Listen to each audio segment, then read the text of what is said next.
Hey, ain't shit wrong with that. So Made me you a ain't go nice.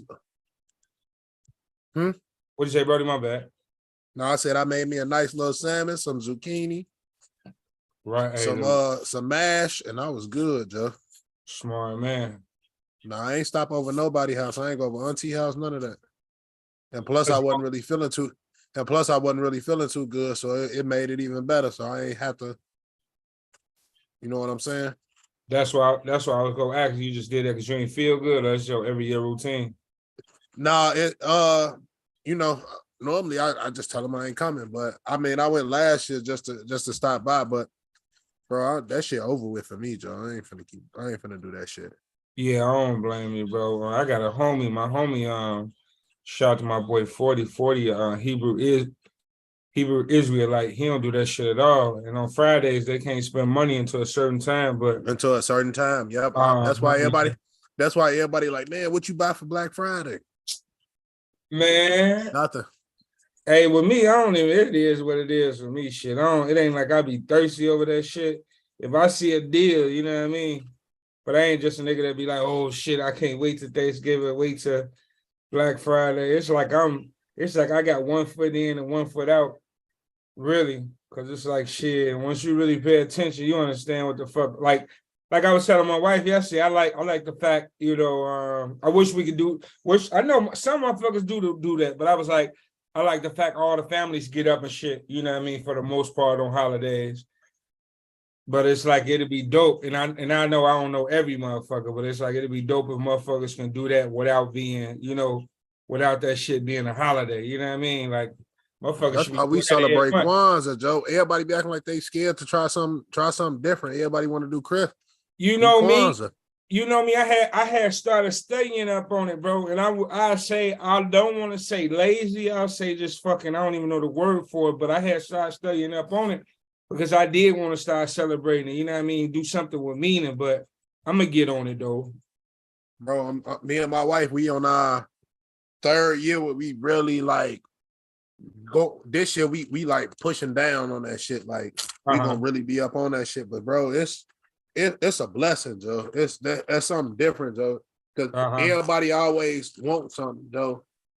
With that, you get 7 days worth of gifts and shit like that. But the gifts ain't always bulk gifts. Like your first day might be a bulk gift, but your next day might be something.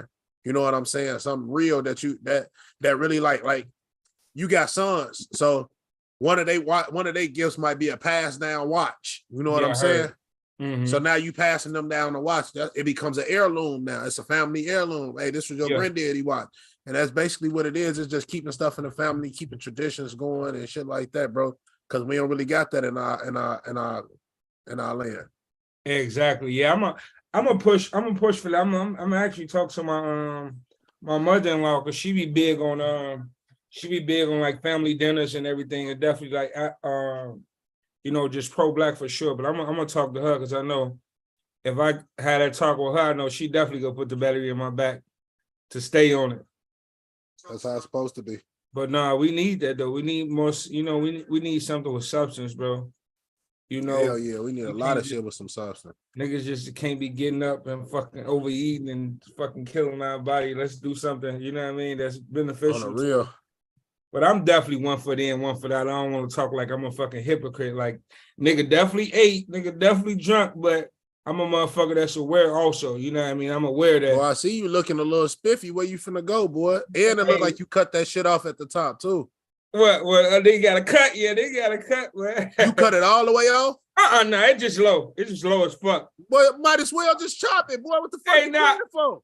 Hey, that's just how my shit look, bro. It's some hair. Bro, you bullshit. You might as well go ahead and go. Hey, you out here looking like Trump, boy. Hey, unlock me so I can record, Joe. Hey, next summer, hold on. I'm finna say some wild shit. I'm making sure I can. This is recorded. What I say. And D. Yo, I just want you to know you is a nigga of all niggas. You say 5:30, I give you 30 more minutes. Okay, you still come in 10 minutes. Look, wait, hold on. Wait. I can explain. Keys. Hold on, Geesh. I had to go make a run, man. Yeah, you know how Of you course. feel like I you feel got more time than you think you do. What illegal shit you grab?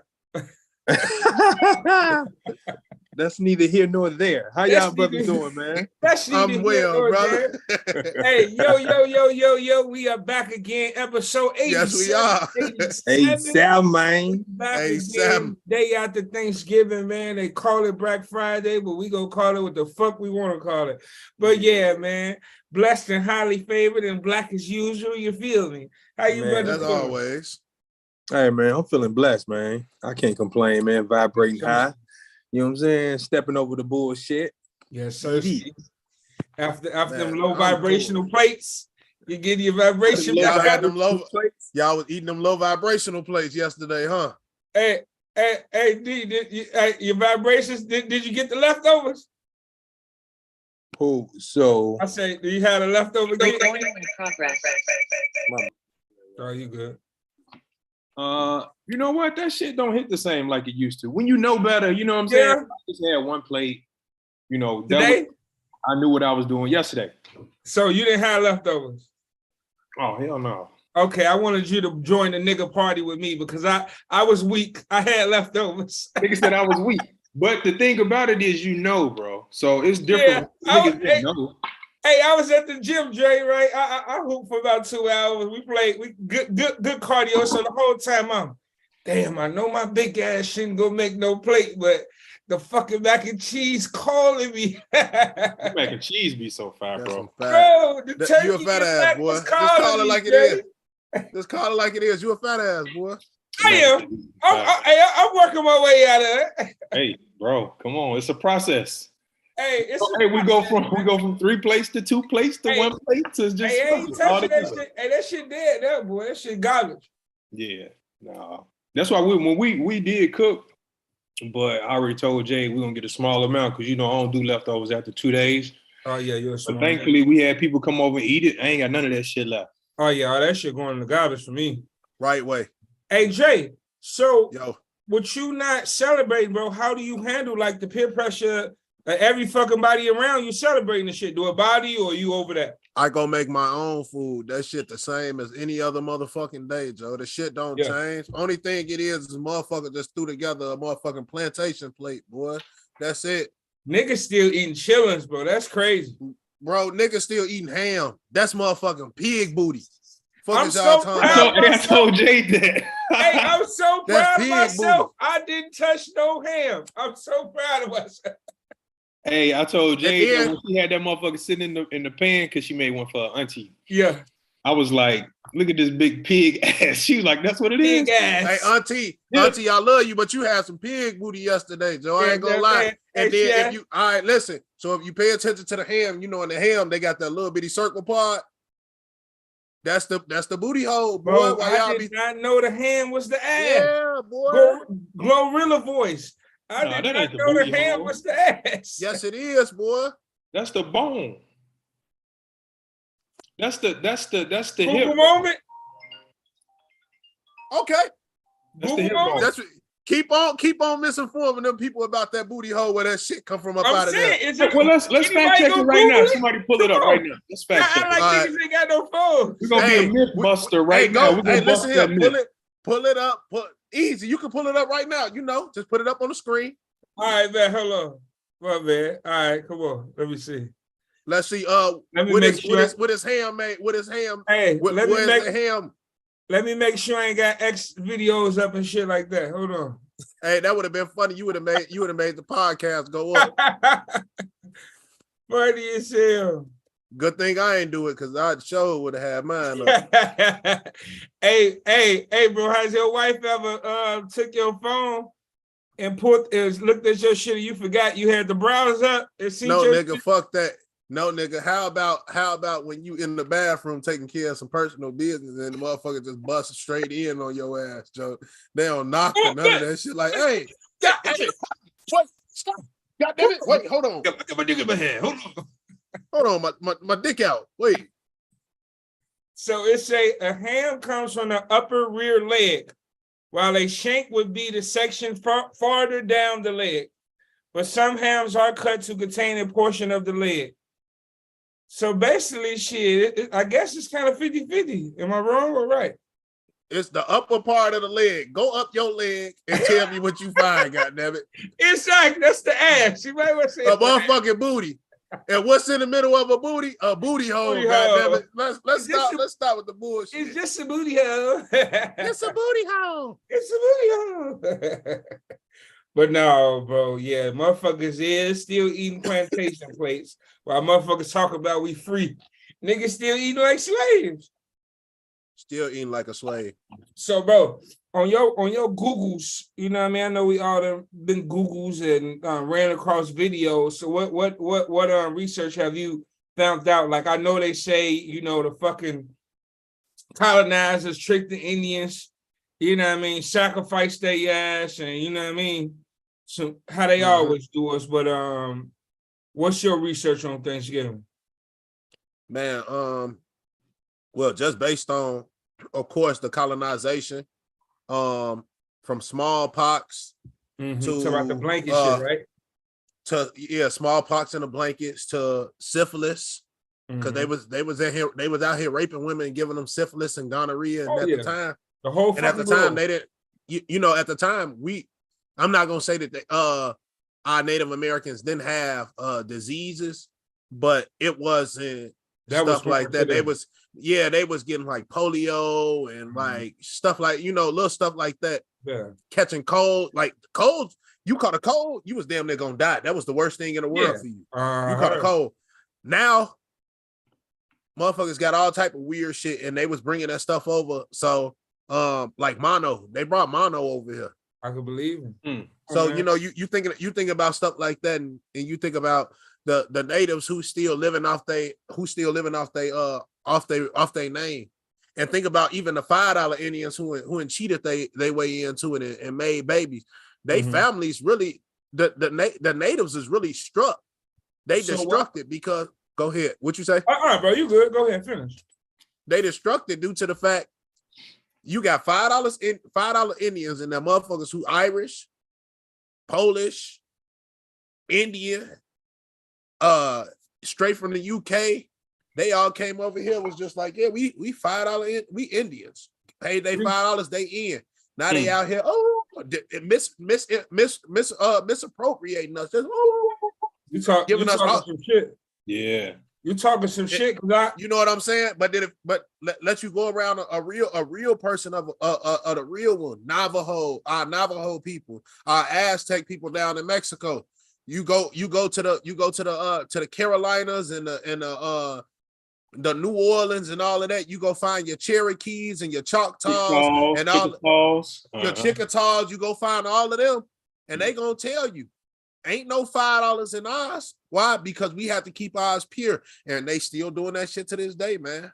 Bro, I heard, and it's like history and context get lost, because I heard, you know, a lot of shit that a lot of people change they, you know, because the white people think that the colonizers, they think that this is further along down the road. They think with the census that they was gonna be outnumbered.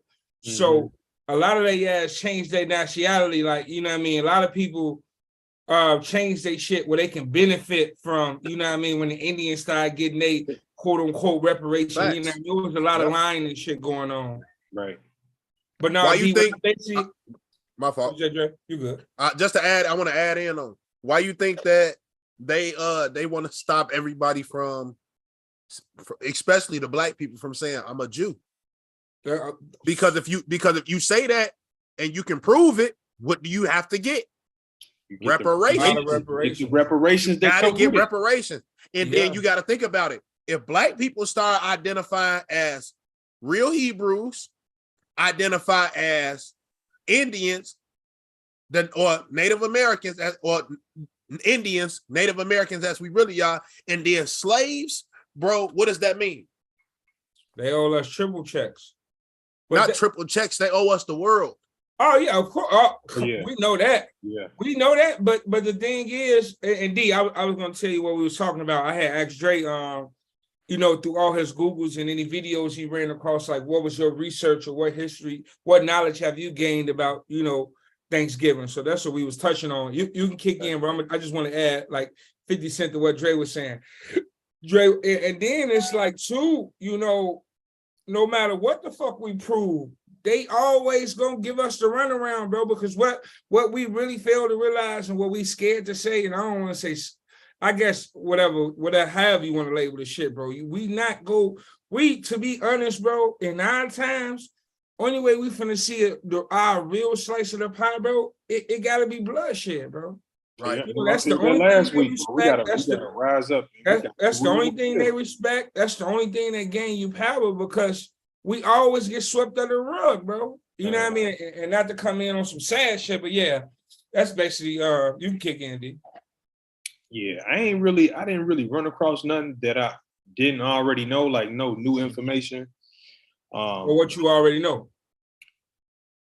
Shit, the same thing Dre said, the colonization. I didn't know about the $5 Indians. I heard it, but I ran across that this year. Yeah. So, not those exact terms, but right. the context of it, yeah, I heard that. Yeah. But on a positive note too, though, like, but ain't nothing positive about it. But the fact that people get with their families, you know what I'm saying? Especially after COVID, it's like, bro, if it take a low vibrational plate and you know what I'm saying, some poison to get you with your people that you ain't seen since COVID, or whatever, you know what I'm saying? Like, we'll take that. We can't. I know what you mean, but we can't say from that. a different perspective. I'm just saying from a different perspective. Of course, the holiday ain't right, and most of us partaked. Oh yeah, I partake. Yeah. So it's like if that's what it take, it shouldn't take that. But from a different perspective, I mean, by all means, get with your family, bro. Sit down with your family, but find another date and another reason. That's what I was telling Dre. Like I wish it, and I can't speak for all, because it is some people that get up on the regular and have they shit calculated out. But for the most part, I said I wish we can, that can be a normal thing, bro. Right, but I like Dre said I like I'm gonna start. I'm not rocking with it at all. I'm gonna be proactive and say I'm gonna get on my shit, because me and Dre was talking about the Kwanzaa thing. So I really definitely want to start doing that, bro. I got all the information I need. I just gotta buckle down on it. So I'm gonna stand on that. I'm gonna definitely do that. Yeah, that Thanksgiving shit there for me. I don't get no fuck. I'm hanging up all the way around. Salute, bro. Yeah. Can't do it. I can't do it. Once you've been exposed to the knowledge and you put the glasses on, bro, you can't take them off. It's not even that, bro. And I get what you're saying. You like it give us a chance to bring our families around and build and whatever the case may be. But let's be real. I can't even really fuck with nobody who I can only kick it with one time a year. Because now, number one, your vibration already low. So to bring me around some low vibrate, as she called it, low vibrational ass plates with low vibrations, hell no, I'm cool. You can keep all that shit. Let me stay at the crib and kick it. Because let's be real, ain't nobody talking no real gems. And then black people, they ain't canceled the realness, bro, just for fucking Thanksgiving dinner. Like straight fucking sellouts. I love my black people, but there's some sellout ass shit that be going on, bro. Like, let's be real. What happened to Sunday dinners? What happened to Sunday dinners when the whole family come, motherfuckers help Big Mama right out the church or the hall or whatever your religious what's his name was. Well, hell, even NFL football, because we know it and took over. After your football, motherfuckers in there helping mama or helping Big Mama in the motherfucking kitchen. Everybody eat, everybody help her clean up, and everybody go home they separate ways on Sunday. What happened to that? Niggas sold out Saturday dinners, Sunday dinners for motherfucking Thanksgiving dinners. Bro, the fact motherfuckers that they don't even like. I wouldn't even tie that in, but I would say I think the real family dynamic thing got away. Like I say, families don't family like they used to, bro. Yeah, I can't. And like I say, what you say, dude? Families don't really family like they used to. When we was younger, like you went to your auntie house a little more often. Like you went and played with your cousins. Like who taking their kids to, you know what I'm saying, they cousin's house to play with other kids for not even a play date, but just, you know what I'm saying, take them over there to have some kid time. Exactly. Right. And it'd be like now, and then it'd be like too, it'd be like now, it like most of the time the young people got to step up. And then it's like with the young people, it's like I know everybody got their own clock. And it's like with me and my cousins now, it's like when we plan some shit, I try to like let my folks know like 2 weeks ahead of time, like, all right, bro, this what we doing, or this what I'm gonna do. Right. And it'd be like a lot of times everybody just be on their own time. Like motherfuckers, you get the motherfuckers that flake out. Like back in the day, you know it was law. Mama say we going, so where we going? You know what I mean? Yeah. So you think about it. Well, go ahead, Dre. No, go ahead, D. I'll chime in. I was gonna say the change too is, bro, you know, the artificial connection. You feel like you seen somebody and talk to them because you follow them. You see what they doing on Facebook, social media. You call them. You just took the words out my mouth. That's a great point. When we was younger, your auntie wasn't following her sister, so you had to go to her house to actually check in. Actually, missing motherfuckers. Text message, what you got going on today? I'm not feeling good. Oh, I checked on you, so let me just keep on going with my business. Yeah. That's another thing. D, even though you just took what I was finna say. That's a great point. Great minds think alike. Hey, great minds think alike. I told you, thoughts travel 1 billion miles per second, bro.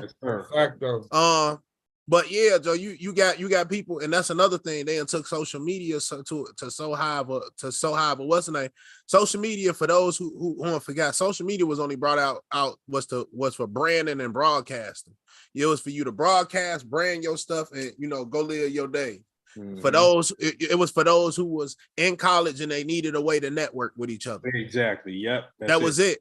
That's it. Now we've taken this shit and made it our fucking lives, and they realize, oh, all we have to do is put this in their face, and these motherfuckers gonna bite and jump at every shamble, bro. We gotta do better, bro, because I ain't never been around a group of people, and my grandma say this all the time. And right now I'm working on a documentary for my grandmother. But she was saying she never been around so many dumb people in her life. What? Talk that talk and hear it out. And hear it out. She say because, and I'm adding on to what she was saying because I don't think she really knew how to word it this way. But we got so many motherfucking smartphones and smart devices and all this other shit. But a nigga can't research shit. I get on Facebook and I see so many dumbass questions. A motherfucker be like, where can I go get some chicken at? It's Google. Ask your phone, goofy motherfucker. Why you on Facebook asking motherfuckers? Lazy. Now, if you had said, where can I find a black-owned, food spot? You can still Google that, but you know what I'm saying? It might be a new spot that ain't on there. Google, man. But yeah. Google, Siri, Alexa. Unless you got, unless you have some type of thing that you marketing or branding and you're trying to play the algorithm to get people to comment and be in your posts, there's no reason for you to be asking no crazy ass question like, what can I get? But there's some dumb motherfuckers out there. I don't give no fuck. You give a motherfucker the genius device. Just from the fact that, and I hate to do this, just from the fact motherfuckers spending so much money on their ass instead of their brain, show you we got a bunch of dumb motherfuckers out here. But bro, motherfuckers is dumb. All races, but the fact that, you know what blow my mind all the time, and I wrestle with myself because it's like the black problems, right? And I be trying not to do this every fucking week. But it's like, bro, if you think about the black problems, right? Mm-hmm. And you go to how much fucking money we spend, it's like, bro, do y'all understand why they do us the way they do? We spend so much fucking money with these people. If I had an enemy, and not only that, Marcus, hold on, before you say what you gotta say, remember, if you had an enemy, bro, we spend so much money and we don't spend it on shit that benefits us. But go ahead, Marcus. That's what I was gonna say, bro. Like I see so many people, I'm gonna give my kids everything I didn't have. They ain't gonna never have to deal without. Are you teaching them work ethic? Get them an LLC. You didn't have that. Get them a 401k. Bro, do you understand these kids are gonna be 21 one day, and if that work ethic, get them a savings account. Don't match up to the lifestyle you provided them. Do you realize you're not gonna be able to bust your ass your whole life? Like, what are you setting up? You know what I mean? You gotta teach these. We forget the foundation. And when I say we're our people, it's like we spend more money than some countries, bro. Like we can power our own country. So it's like, and I've been getting better with this. Like I might feel the need to go get some fucking new shoes. I like Jordans. I love fucking gym shoes and nice shit. But I'm getting to a life. It's like, all right, if I ain't going nowhere, I'm not finna just go spend some shit. You know what I mean? I buy my kids shit, but it don't be it's not out of low self-esteemish. It's like, all right, he needs some shoes. Fuck, I'm gonna get him some kicks. Right. But at the same time, I am teaching my son about different shit. I'm teaching him every time you say so much, just because you got money in your bank don't mean you need to go spend no money. Spend it. Yep. You know what I mean? No, son, you don't got to spend it just because. You know what I mean? So that, not to be long-winded, but that's the thing. Before we, before the next police kill the next black man, God forbid, or the next black woman, bro, we got to start dealing with shit. Working in our tribe, working into our close, our close area of tribes that we in, like Dre tribe, D tribe, the people we know, our blood. We gotta start building that foundation and then letting that shit go out. Like with this, what we talking, you know what I mean? We giving the game to the people. So it's like we gotta fucking squeeze our dollars too. Before we start talking, Dre, kick in soon. No, you good, my fault. We gotta start squeezing our dollars, bro. That's what I want to say, bro. Bro, honor the time you put in to make money, bro. Squeeze your dollar, bro. Hold your money, bro. I was watching. I was on TikTok, and I'm on TikTok lives a lot now. Just be watching, and I see a lot of people. They basically during the daytime they do their own little podcast on TikToks. Yeah. And I was on this chick, I was on this lady named Black Diamond. Shout out to Black Diamond because she had an amazing topic, right? And her topic was when should a key be presented, but in a relationship, but it wound up turning into something else, to a different conversation. And I heard this lady say something about when did us as Black people lose our way to letting the tribe help house our families. You get what I'm saying? What you mean by that? Okay, I wanted to say it that way, so I would have to break it down. Mm-hmm. So let me answer the question. Go ahead, take a shot. Take a shot. Answer is when we did that was when we integrated schools. When we decided to let other people teach our kids. I'm on a totally different plane. This is where it happened. All right. Remember when we was kids? Marcus, let's say you came to my house. We all came to my house, right? Mm-hmm. We all did some fucked up shit. What's happening? 9 times out of 10, we all getting our ass beat. And this is that when we shorties, right? We all getting our ass beat. Yeah. If I come over to your house and fuck up, I'm getting my ass beat too, right? That was the unwritten negotiation. When did it stop happening that other parents could whoop your kid ass because your kid was over their house, or it was your neighbor or so-and-so who was actually looking out for the best interests of your kid? When we stop letting motherfuckers do that? Because now a motherfucker can't even tell your kid, hey, get out the street for you get your ass hit. Don't talk to my motherfucking kid like that. But you know what? You always had those parents who, like, you know what I'm saying? Like, I'm finna come pick him up, or don't talk to him like that. Don't get me wrong. You always, my mama was one of them. My mama was one of them. But listen, we even still got to a point where certain parents could still whoop my ass. Like my mama, Lisa Brunt, my homie, my best friend, man, mama, she caught me doing some wild shit. She could whoop my ass, send me to the crib, get my ass whooped. The next door neighbor, Angie, if she caught me doing some wild shit, she could have whooped my ass. You know what I'm saying? Pedro's daddy next door, Angel. If Angel caught me doing some fucked up shit, my mama wouldn't have said nothing if she whooped my ass.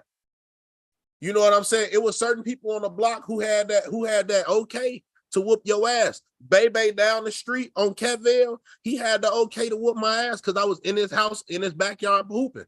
You know what I'm saying? It was always that one person or that few people who who had the okay to whoop your ass. Now BB, who stayed across the street, if BB touched me, the whole family was gonna be out there fighting. BB. You know what I'm saying? My grandma couldn't stand BB. A lot of people couldn't stand BB. It wasn't that. It was just the way it was. So you bet. My bad, Jay. Add no knowledge to what bro saying. So basically, you saying, when did we stop letting the tribe help us raise our kids? Because when did we take the village out of the tribes? Yeah, because they say it take a village to raise a child. So you remove that village. You know what I mean? But yeah, I agree, bro. I agree. You know, to a certain extent, for sure. You know, because I don't know how it would feel. I think it's, you know what? I think it started getting lost with us. I think it was slowly fading with us, because it was like you'll get that certain family member that, you know, if you fuck up, you go get your ass whooped. But a stranger, you wouldn't really let a stranger whoop your kid ass. I think it was slowly leaving with us, Jay. You ready for this, bro? Yeah. It still happened, and I'm finna tell you, Black people in Soda, and listen, I'm not against my people, so don't think so. I'm just enlightening y'all on what I feel and what I see. Black people have been so controlled mentally that they have given up on Black people, and they let white. Think about it. A football coach can now he can't your own child now, but on the real now you damn kid, let alone somebody else. But let a football coach or a basketball coach, they'll treat the shit out your kid, hem your kid up, and you ain't gonna say nothing to him. Mm-hmm. But let your next door neighbor, you'll be Jerome, come over here, so and so, just him, and he could have just basically saved your kid life. You know what? I like that subject you touching on, bro, because I feel like, you know, we're programming. We not conscious of programming, because you just said something that was key, right? About how the coach can do something to your kid and you don't say nothing. It's like we kind of been programmed, because it's like, I remember a baseball coach said something to my son, and it wasn't like, you know, by playing sports, I went through it. So it's like my wife didn't understand it though, because she was like, nah, that shit ain't right. But I'm like, nah, it's cool. You know what I mean? It's you know, this is how sports is. So it's like, in a way, we are kind of programmed, not saying on light of a level, like not on the same level I'm saying, because at my level, I know what you're saying. It was kind of minuscule. You know what I mean? It's like you drop a pass, the coach go get on your ass. You ain't showing enough effort, the coach go get on your ass. You know what I mean? But it's like that me playing sports is kind of programmed in me to let that go. And the wife didn't understand that because she never played sports to that magnitude. You know what I mean? But programming is real, Drake. And I think people aren't cautious enough to the programming. And that's where we get fucked up as a whole at. Because you look at, and I hate to be fucking cliche with this same topic, but if you look at music, you know, music is way more powerful than we agree for it to be. What the fuck is in the music 24/7? Fuck that bitch, pop that perk, drink that. What's up? Okay. Blick that nigga. Up that thing, I blick that nigga.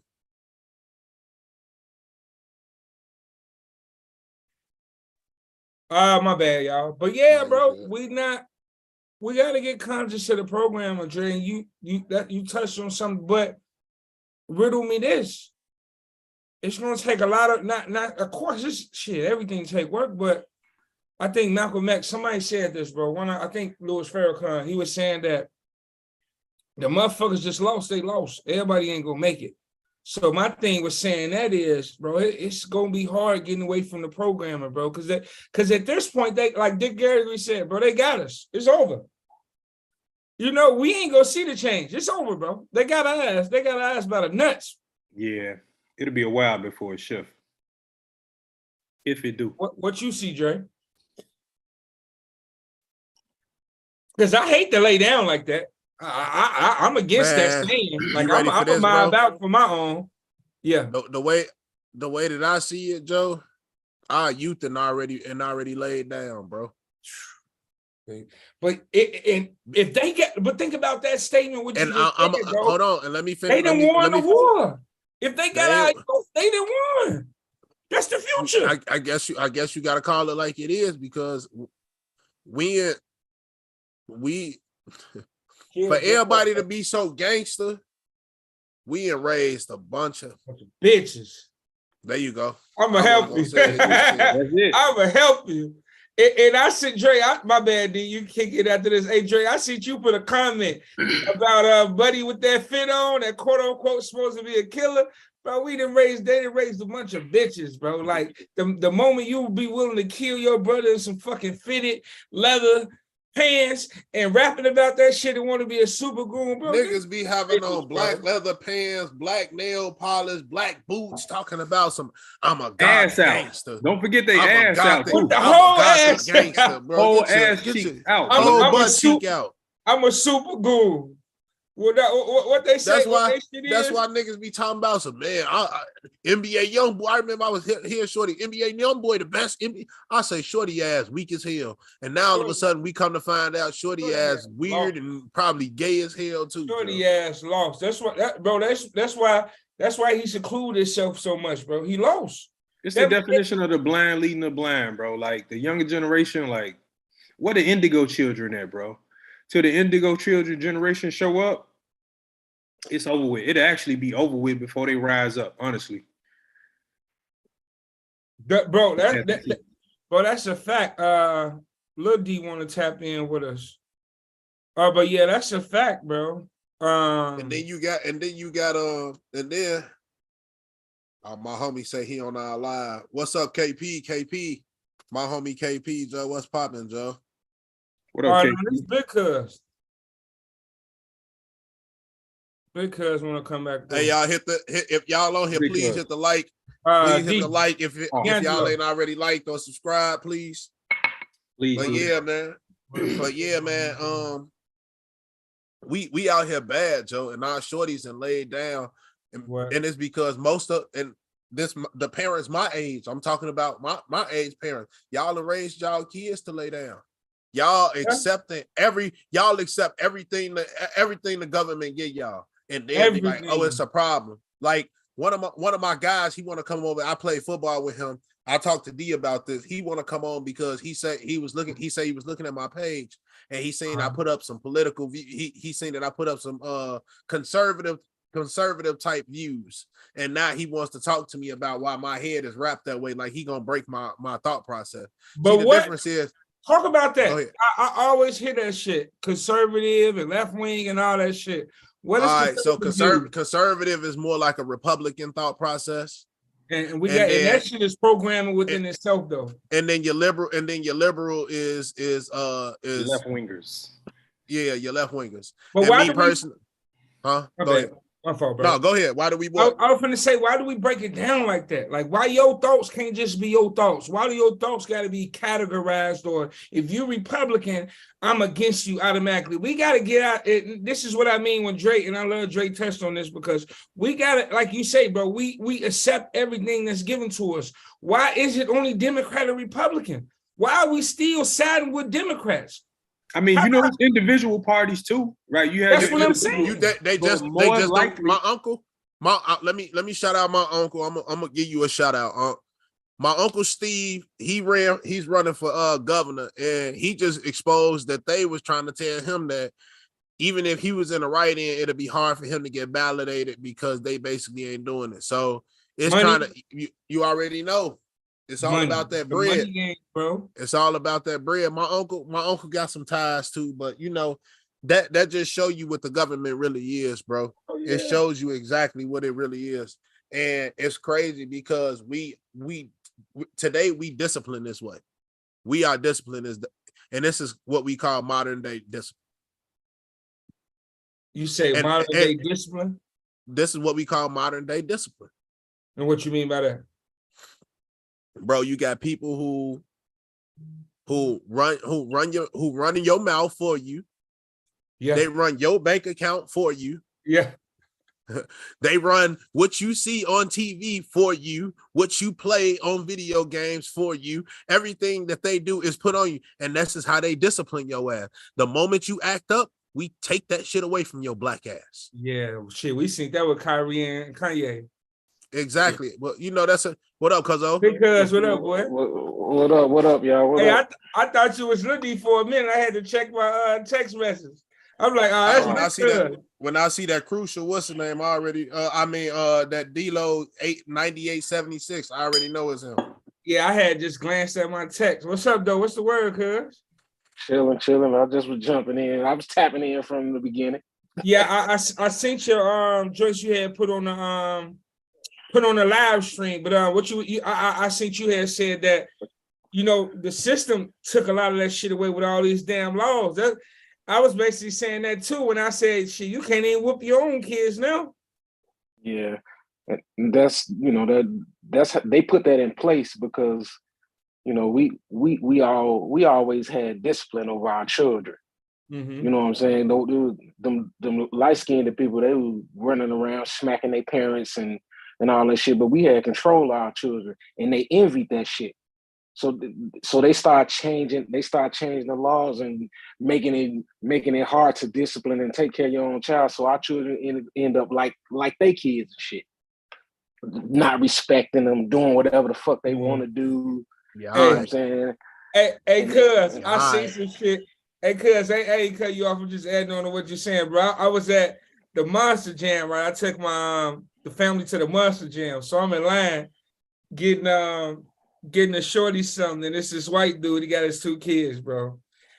His shorty told him, he said, the shorty told him he was a terrible dad because he didn't want to get him this toy.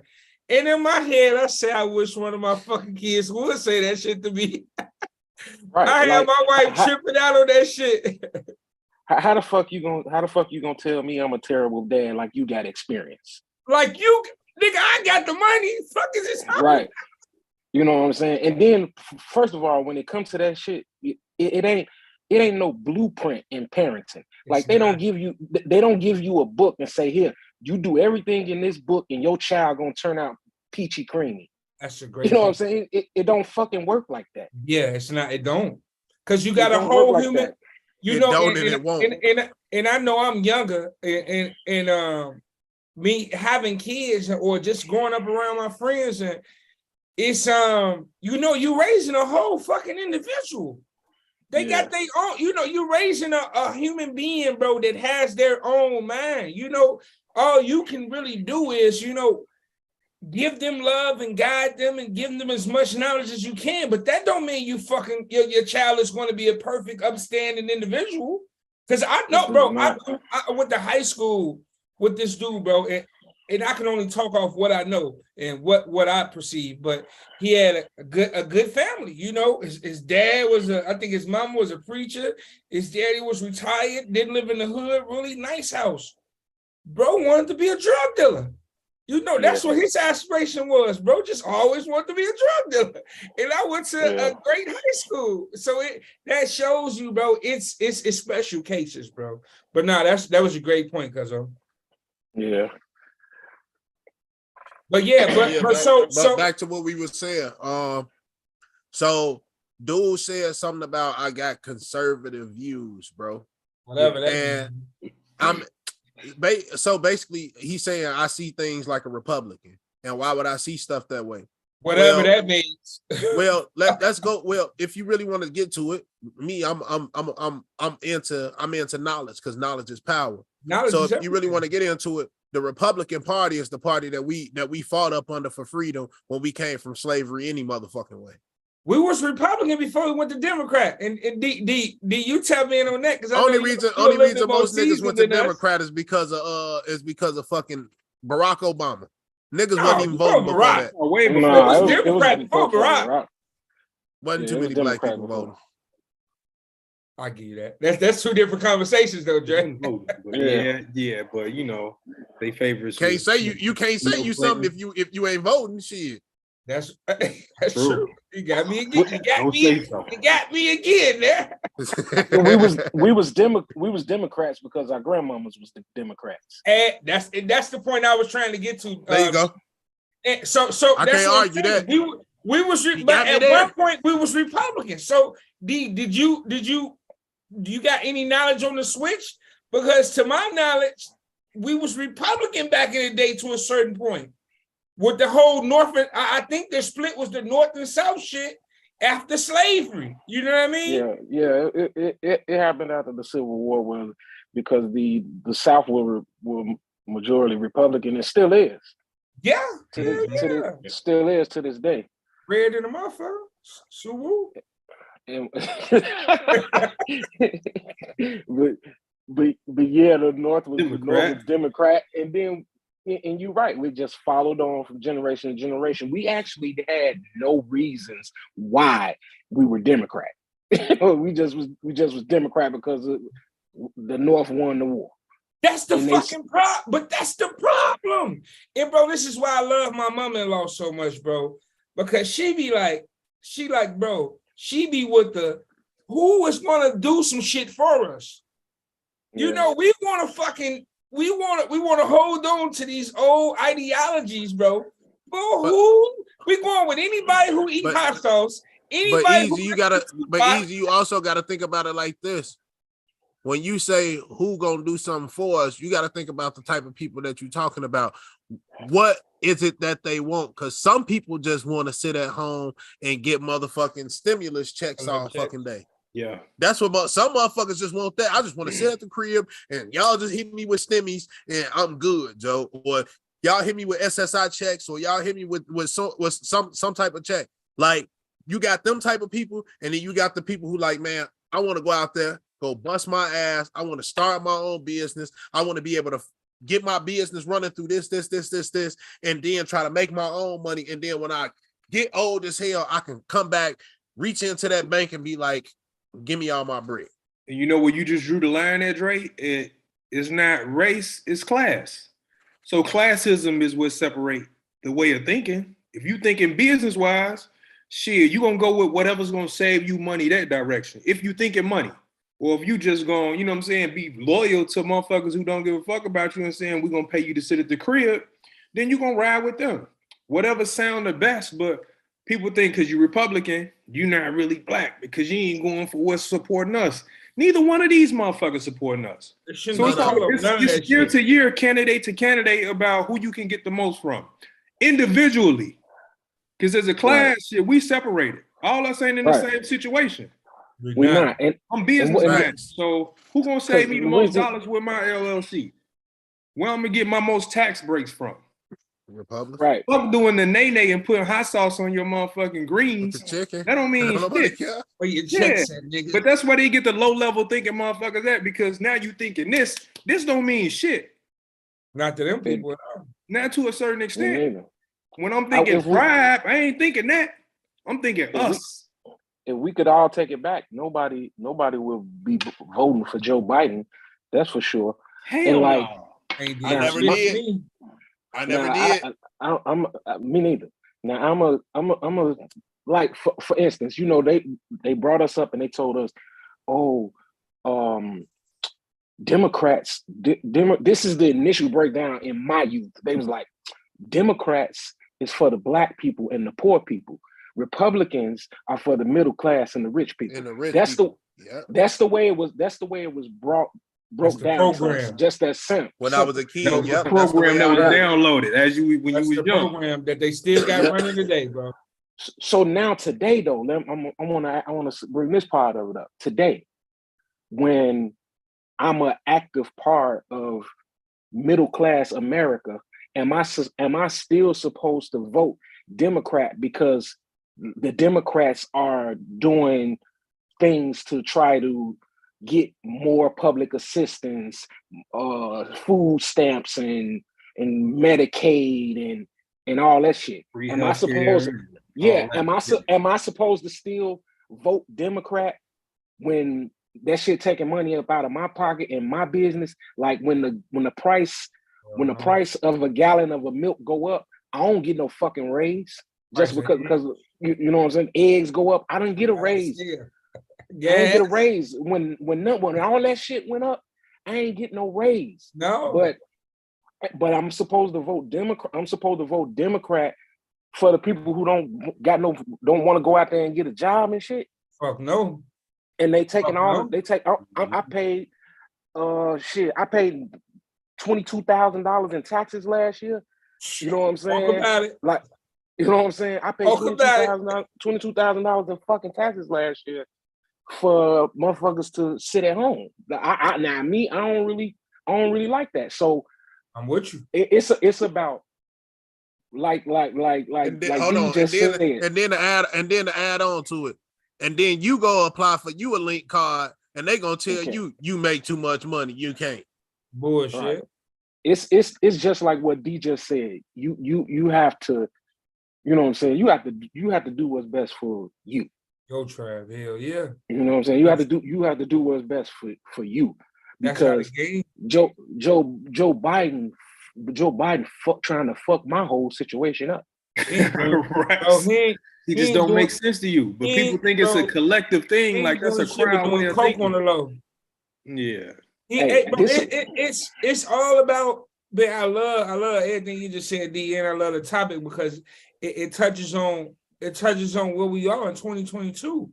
You know, because we get all this surface level shit like, oh, kumbaya, we all together, you know, Kyrie and Kanye, you know, because that's what the media feeding us. But let's talk about the fucking real meat and potatoes and the real meat potatoes behind the doors. And the fucking asparagus we got on our plate that's right in front of us. You know, like this month, it's a lot of bullshit going on right now. Marcus, I don't know if you familiar with the law that just changed motherfucking Monday from the FMCSA for driving. No, I wasn't. Okay, let me tell you. Breaking news. Oh shit. Let me tell you what happened. Now, I didn't get a chance to touch on it the last time I was on the show with y'all about how I try to hit the trucking game from 3 different aspects. Mm-hmm. I hit it from the trucking company, brokering, and dispatching. Smart man. So what they did fucking Monday was they put out a new mandate on dispatchers saying that a dispatcher needs a $75,000 surety bond if he wants to go to the customers himself to get freight.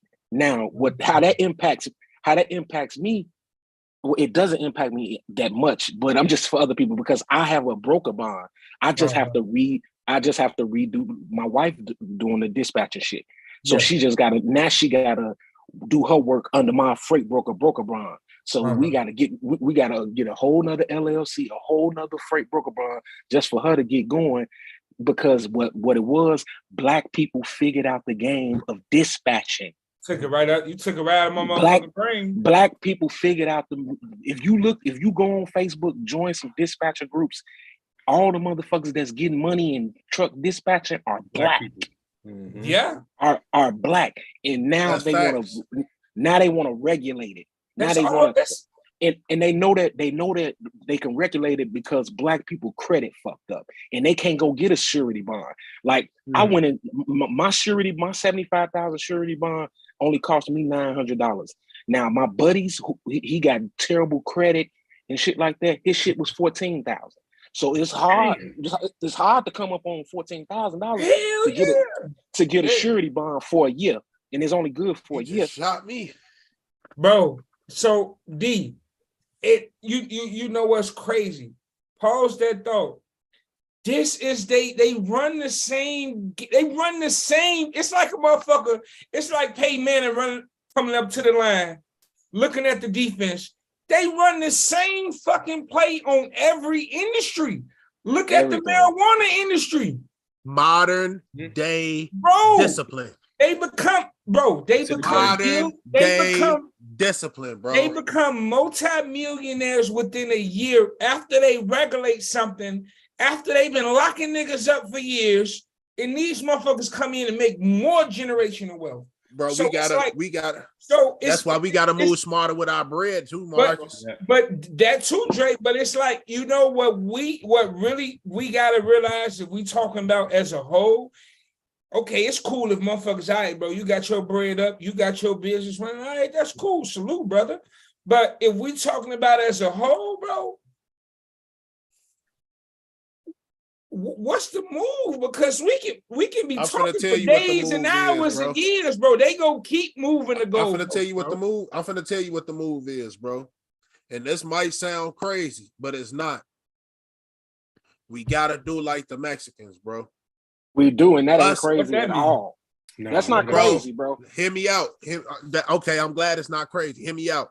Mexicans, Joe, they make sure they family live with them until they can get their own shit. Us as black people, we'll move a motherfucker up out of there real fast. Don't want too many motherfuckers up under us, this, that, and the third. That's cool. But the more people in there, that mean more motherfuckers can save, the more motherfuckers that can, pay the rent. Now, if y'all get a crib, y'all can do something like that. But black people, we don't do nothing like that because we have been so conditioned to not wanting to be up under each other or not wanting to be around a motherfucker or be phony kicking it with a motherfucker for so long that motherfuckers lose interest in doing that shit or even getting to the point. And that shit gonna be dead. Bro, me working with Mexicans this last 6-7 months, Joe, I see the way they save money, Joe. I see why they save money. They bring lunch to each other, all type of stuff. And you right, you spot on with that shit, Drake. Because like another thing, they programmed us to be selfish as well. You know what I'm saying? Mm-hmm. We don't share information with each other because we don't want to help each other. See, they help each other. You like in the trucking game, all the Eastern Europeans, the Bosnians, and all them motherfuckers stick together, bro. They work together. Look, I was I was working with your father, bro, and we was in this Facebook group. It was a JB Hunt only Facebook group for JB Hunt drivers. Now it full of Arabs and shit. You can ask your dad about this. They let us in the group. How they do that? Hey, they let us in the group. All the Arabs left out the group. Dang. They didn't want to talk about no information with us that what they were sharing. And I was thinking like, man, that's some shiesty shit. But they all was moving in one unit. They all went on strike together one day. You know what I'm saying? Like they was moving as a unit. And we don't. Power numbers, bro. Mm-hmm. We don't share the information with each other, man. No. And we always want to be we always want to be the man and want to be by ourselves. But you know what I'm saying? It's about how many people around you that you can make that team stronger, man. Not just by yourself. It's boring. For all you JB Hunt niggas, stop trying to out battle each other because I already know how y'all niggas do. I got the new car. Here go the new one. I got a new one. Look at the rims. Look at this one. Look at that. Nigga, stop doing it. Hey, that's your old man. You ain't gotta tell you. That's who you think I'm talking to. He'll binge you to death. He a Beamer man. Yeah, BMW. Beamer Bentley. But no, bro, you know what with me, it's like, bro, I'm tired of pointing out the obvious shit. You know what I mean? It's like even with the trucking shit, it's like, from a government level, they always do that shit. But I'm hearing now, I done ran into a couple brothers, and D, you can chime in on this, how they oversaturating the game, how you get motherfuckers just taking less money for the loads, and they fucking up the brothers and trying to get out here and make bread and be entrepreneurs. Like they giving these fucking immigrants these fucking grants and and all this extra money. Motherfuckers getting into the game and don't know what the fuck they doing and fucking it up for the brother that then I ran into one homie. He said he been working 18 years, bro. Quit his job, drew his pension, bought his truck, when he got him a trailer. You know what I mean? I was talking to him, and he was like, bro, these motherfuckers is fucking the game up because they taking money for the load that don't even make sense. Like they taking 50% less than what the fuck you supposed to take it for. I'm glad you brought that up, bro. I'm glad you brought that up because I experienced it from all angles, and I have a better understanding of it now, and I can accept it. And let me tell you what that is. Mm-hmm. Everybody's cost of operation is different in the trucking game. Yeah. So I'm gonna give you an example. I put a load on the load board today. It was going from Calstream to Joliet. Now the load was paying $475. Now, somebody called me. I said, yeah, it's paying $475, and they was like, can you give me $550? I was like, nah, it's paying How for. many miles? Just from Carroll Street to Joliet, probably 35. That's right here by my house. Okay, shit. Carroll Street to Joliet. That's a 45-minute drive. Yeah, it's really nothing. I'll take that 550 shit right up the street. Yeah, but I said it was for $475 though. Okay. It's $475. Now this guy asking for $525, $550. Okay. I tell him no. So I only could give you $475 because I gotta get my cut. You know that capitalism shit. Now, but here's the thing. I had 10 drivers call me and ask me, oh, fuck, $525 or $550, and I kept saying no. I only got $475. Now, at the end of the day, somebody took that load for $475. You know why? Because his situation was different. He didn't have a truck note. He owned his trailer. He didn't have a trailer note.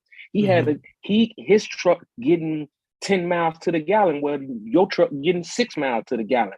So he can afford to do the load for $475 and still make a profit. So as long as all of our profit margins are different, somebody is always going to be able to take a load for the prices up there. And you know, and you will see people will be screaming about how people taking these loads and they driving the market down. No, everybody just has to know what it costs and what it takes to make their own business profitable. So if it's a load that's out there and you take it and it's not paying you what you need to be paying, that's your fault. You're a bad businessman.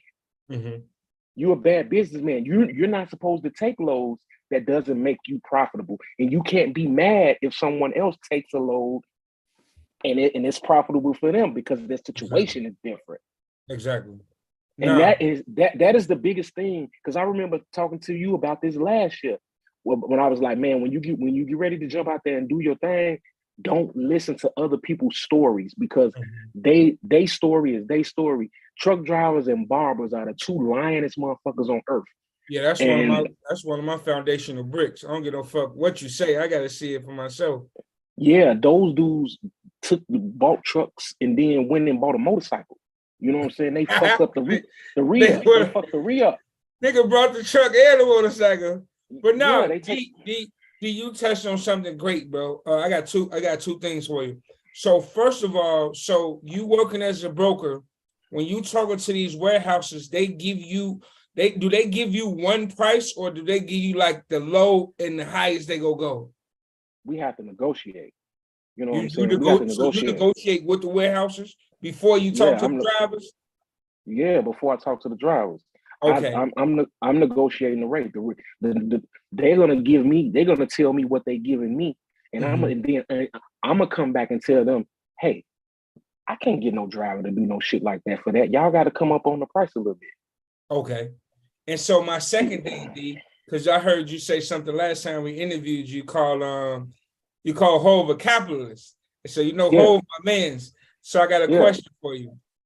Are you able to, as a black man, right? Are you able to do the kumbaya thing and be for everybody and still be able to play this American game? Because you're a businessman, So it's like me looking at Hov, it's like it's like the word capitalist. We look at it as a dark cloud or it's a bad thing.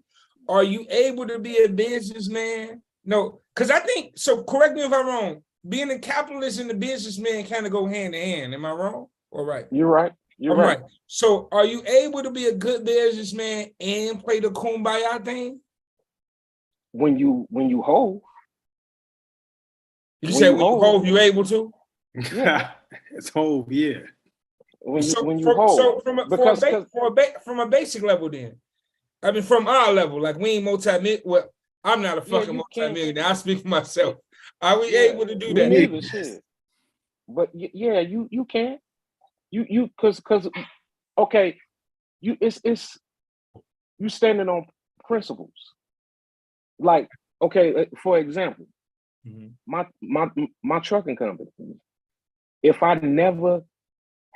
my truck never moved again and I never made another dollar off of it, it will forever be a Danny Friend trucking company because that trucking company is named after my father. So it means something to me. So nothing, I would never sell it. I would never do away with it for no amount of money. Now, like that now with when I touched on Jay-Z, I said he buy shit, he get us to support it, and then he sell it. Yeah. Now, here's the next move that this capitalist motherfucker doing. Him and Beyonce finna drop an album in a couple weeks. You know what I'm saying? It's a secret album. It's finna drop in a couple weeks. I sure like hear about it. Heard the exclusive here on Guys Amongst Men podcast. Exclusive, you hear me? And then listen. And then when the album drop, they gonna drop tour dates. And then we gonna go buy $300 tickets for the tour this summer. But we're gonna buy the tickets. We're gonna buy the tickets now at tax time. You better hope that shit 300. This bitch gonna be a G a pop. Which is gonna be. But the tickets gonna be. But he's selling them to us at tax time. Oh yeah. You know what I'm saying?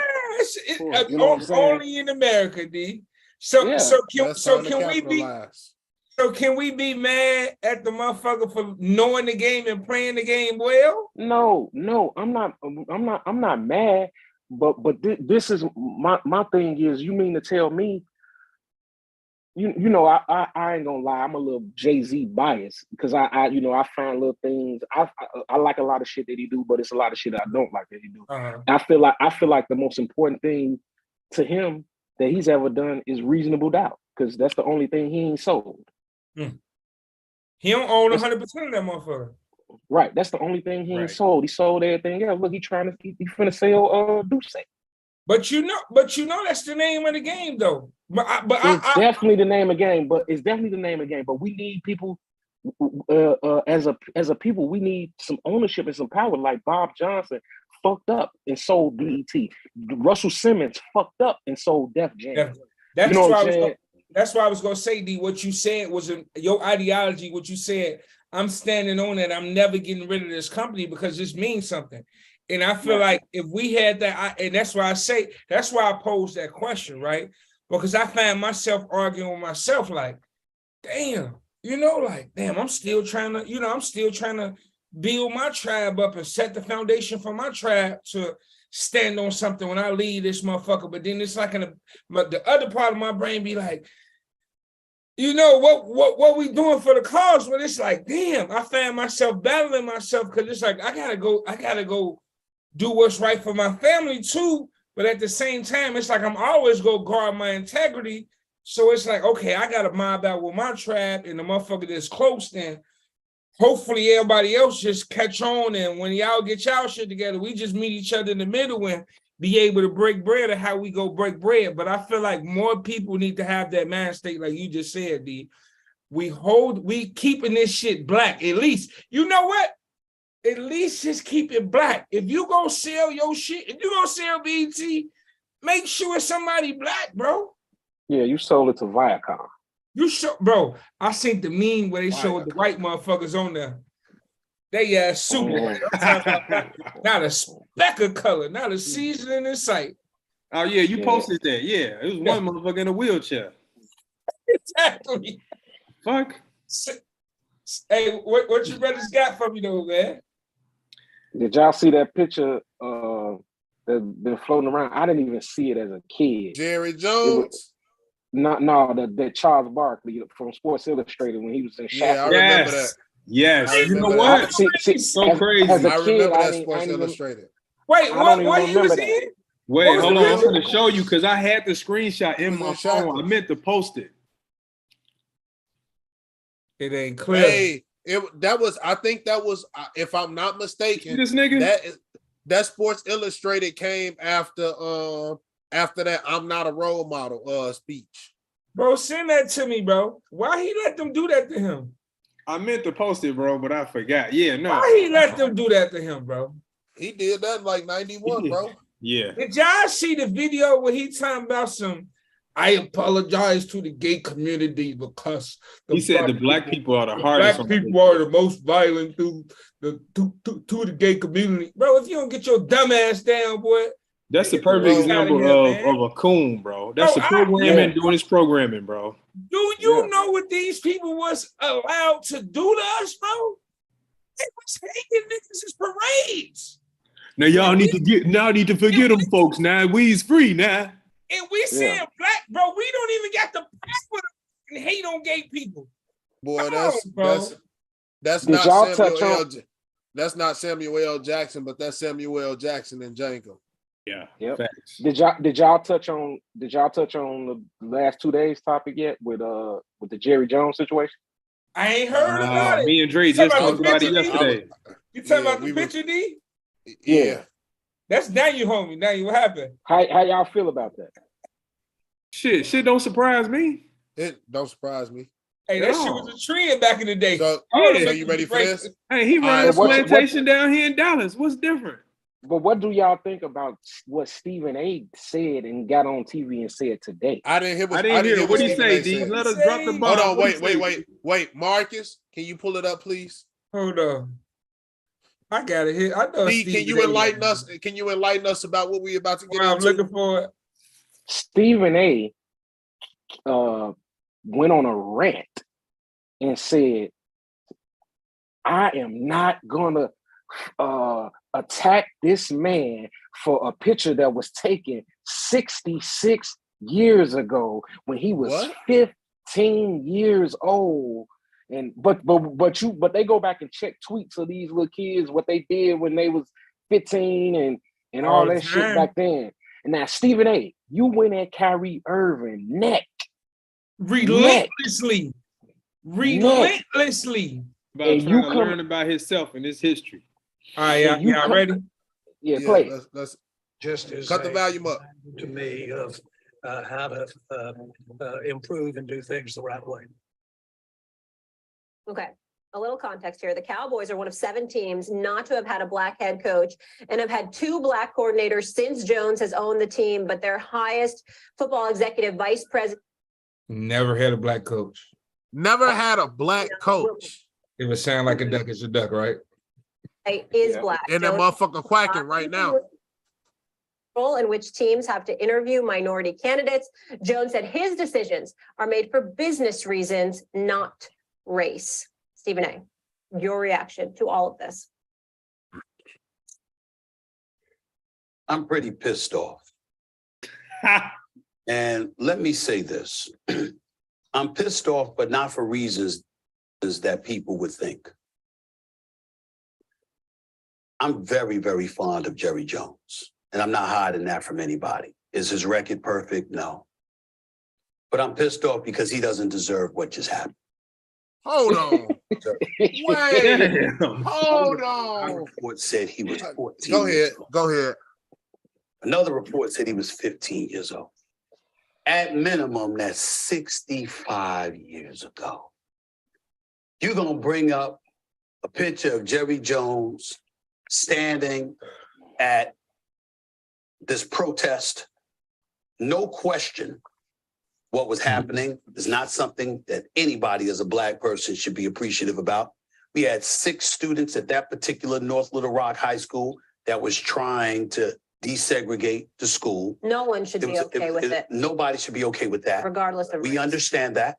Yeah, Molly, correct your man. We also understand what we as black people and as black folks, black men have to deal with. And by the way, to some degree, we still deal with a lot of things and we all know it.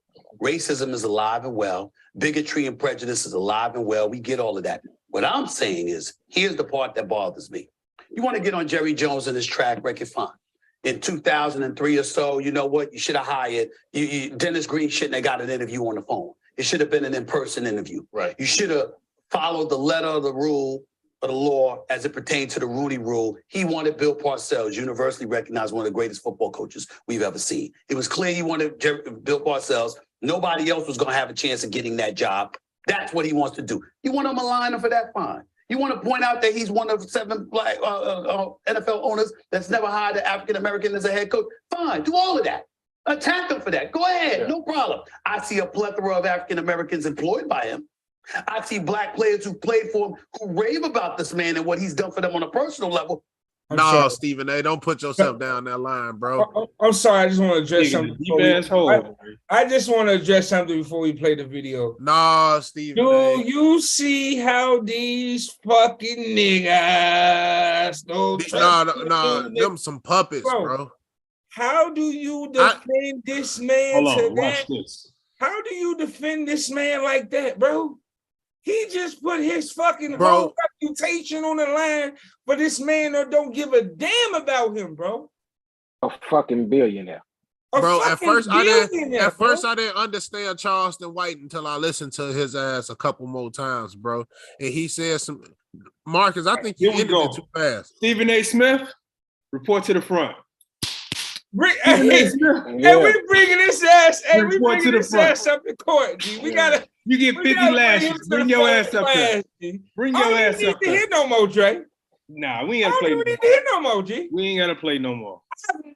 Fuck out of here. Y'all can tap in after this. And my message get lost a lot of time. My wife always tell me this to work on my approach.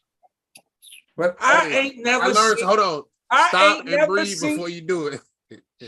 I get this from my son Benjamin. Yep, stop and breathe before you do it. There you go. I've never seen in my years of living nobody get on national TV and coon like that. This man just went to bat for this man, this white man. I ain't never seen no white man go to bat for another black man like that in all my years of living. And I knew what I was doing at 15. Any type of mob and gang activity I was involved with, I knew what the fuck I was doing. You knew what the fuck you was doing. And I knew what I was doing. Hey, and if you didn't, the system wasn't gonna be like, oh, you 15, it's okay. It's all right. You trying to figure out what to do. Jerry Jones said, he said he just seen a crowd and went to go see what was going on. You knew yesterday, you knew the day before what was going to be going on. That shit was going on for weeks. The moment you heard, but hold on. I'm finna play devil's advocate with y'all. And me and D talked about this yesterday, right? I ain't mad at Jerry Jones neither. And I'm gonna tell you why. Because as black people, we always trying to side with they ass. Oh, let's be like them. Oh, let's go to school. Like, let's learn their stuff. Let's dress like them. Hey, water is colder. Hey, guess what? That's our fault. Because we should have never wanted to segregate with their ass in the first place. If that's the case. We should have just integrate with their ass. You know what I mean? Integrated. There we go. My fault. Jerry Jones was like, shit, we don't want y'all in the school. Go learn what y'all need to learn. That's what we should have. We should have, because we have a better understanding of ourselves right now. That's a fact. That's what I was about to go into earlier when you were saying, like, what was the separation at? Where, you know what I'm saying? Where did we lose it at? And that's just when we let them teach our kids what they should be doing and what it takes to be successful. You can rewrite history in real time and tell us what, you know what I'm saying, where we come from. I got a little difference. I got a little difference of opinion on that one. Like, okay, who any of you guys went to college? Yeah. What school did you go to? Grambling State University and Chicago State University. D, what school you went to? I went to Northwest in San Antonio, Mississippi. Then I went to Fox College in Tinley Park. Dre, you went to JJC. Okay, I went to Alabama State. So, my experience at Alabama State was I had fun. When it came to education, I felt like the goal was them telling us how great the black man is. The black man is, we kings, we did that, we did this, we did that, we don't get credit for this, we don't get credit for that. And all that shit is all well and good. But coming up out of that shit, I felt like I needed to learn their information. I needed to learn the information that they was getting. Let's go, You know, let's go be productive in society right now. yeah, See, that's just me. A lot of people don't feel like me because, like me, I didn't allow both my kids wanted to go to HBCU. I didn't let them. I like this topic you just touched on. But you gotta. But why you didn't let him? Here, I want to intervene. I didn't let Go them ahead. because of my. I didn't let them because of my experience and what I took from my experience and what made me uncomfortable. Like I'm not saying that the HBCUs are not giving out quality educations because they are, but until we get their information, we're never gonna catch up. We're But never hold gonna on. catch But up. wait 1 second. That's I a have good to topic. disagree with that. And the That's reason, a no, good topic. I gotta disagree with that Let's talk because about it. their information, most of their information is gotten from somebody of this color. Stolen shit. Even let's go back into time because everybody talks about the light bulb. The light bulb ain't nothing but a piece of glass that's shaped like this. It's But- the thing that's in the inside that creates light. But now, Dre, Mhm. don't get too far from the point because it's I'm Yeah. not getting. I'm not getting far. Hold on. No, I'm saying, correct me if I'm wrong, D. What he's saying is the fucking information, the fucking careers and the jobs is paying the bread right now. You know, it's good that I get that. Let me. But how can how can I be productive right now and be productive for my family right now? You know, Right. see, See, we always train. Go ahead, Drake. See, the problem is us as black people always feel like we need them. We don't need them for shit. The Black Hebrew Israelites, the Nation of Islam, they've been doing their own shit. Yeah, okay, we gonna make the dollars that's printed off is gonna come from them. But guess what? If we were smart enough and created our own banks, created our own way, we can create our own dollar. Our dollar will go way further than the American dollar. Why? Because our money is gonna triple again. Why? Because we bring in $1.7 trillion a year as black people. So to say that we can't push this, what's the name, and we need their knowledge, we don't need their knowledge because most of their knowledge, most of their patents have come from black people. So how can you say you need that? Hold on. How can you say, go ahead, my fault. We need their blueprint. We don't need their blueprint. Their blueprint is our blueprint. That's what I'm trying to get y'all to understand. They stealing our blueprint and making money off of it. And, of course, they put it into action. We're not putting it into action. And, so my point exactly. And they ain't doing a whole lot of teaching on how you put that in action. We don't need HBCU too. They're not doing that in my opinion. Okay. Are they teaching that in Ivy League schools though? Are they teaching this in their schools? No. Or is this information just not being sought out. Hell yeah. This is information. Yeah, they teaching it in Ivy League schools. Because look, hey, when you go to look, I'm gonna give you a prime example, man. My own daughter. My daughter is a genius. She went to college. She got a master's degree. She wanted to be an occupational therapist. And she wanted to be an occupational therapist so she could help people. Right. Who was old boy from Yale that we had on here? Now, wait, hold on, Dre. Let me finish, Dre. Now, she wanted to be an occupational therapist so she could help people. Mm-hmm. She didn't go use all those geniuses and smartness to chase the biggest bag. She went and followed her heart. See, white people go chase the bag. Right. They don't be like, oh, I always wanted to be a teacher. No, they don't want to be no fucking teachers. They don't want to make $40,000-$50,000. They go use their college degree to become doctors, lawyers, $250,000 a year type jobs. That's what they go use their shit for. And then they teach us to follow our heart. Guess But what? you can't knock an OT because you can have your own practice as an OT. You I'm can not open your knocking own it. clinic and do private practice as an See, OT. So, this is I what ain't hate with knocking us. that because she will, and I'm gonna make sure Right. that I ain't Right. knocking it. But what I'm saying is, out the gate, she followed her heart and she wanted to help. We always want to help. They train us to want to help. They don't train us to run shit. They train us to want to be the help.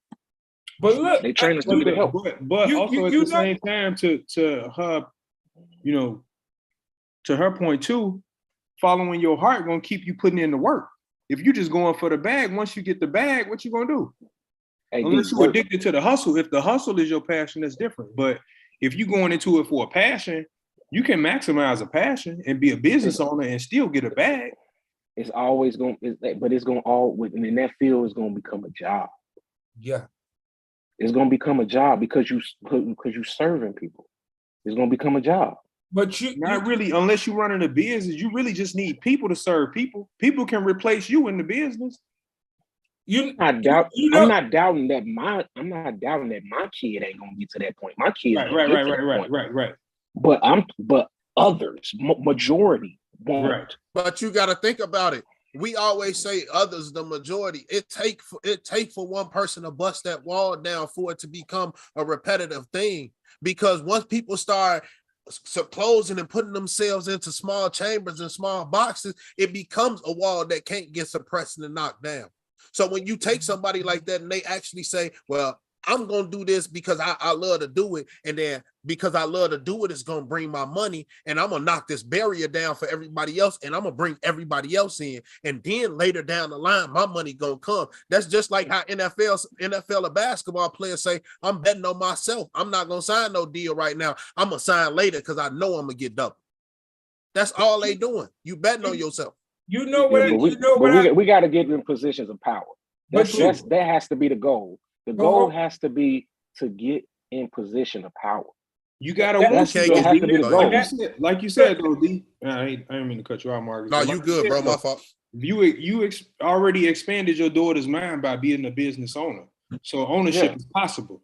Once your mind expands, it can't contract back. So if you want to just be a worker, regardless of even if you're just a doctor, you work for a hospital.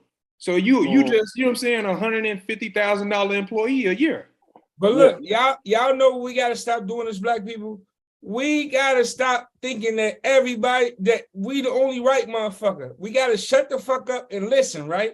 Because out of everything y'all just said, all y'all right. I understand everybody's point of view, and I even understand your point of view, Dre, because I see the ego tapping in, because I do the same thing when I'm talking to my wife about giving their ass credit about anything. But what I'm saying is what D was saying, I see exactly what you were saying, D. You was like, all right, bro, I see y'all trying to power my esteem, but nigga, I need to see what the fuck go get me to the bag. You know what I mean? Right. Because I felt like, man, my daddy told me I was a king 10 years ago. You had already He told me I was a king. Yeah, my daddy told me I was a king 10 years ago. I didn't come here to get my ego buffered.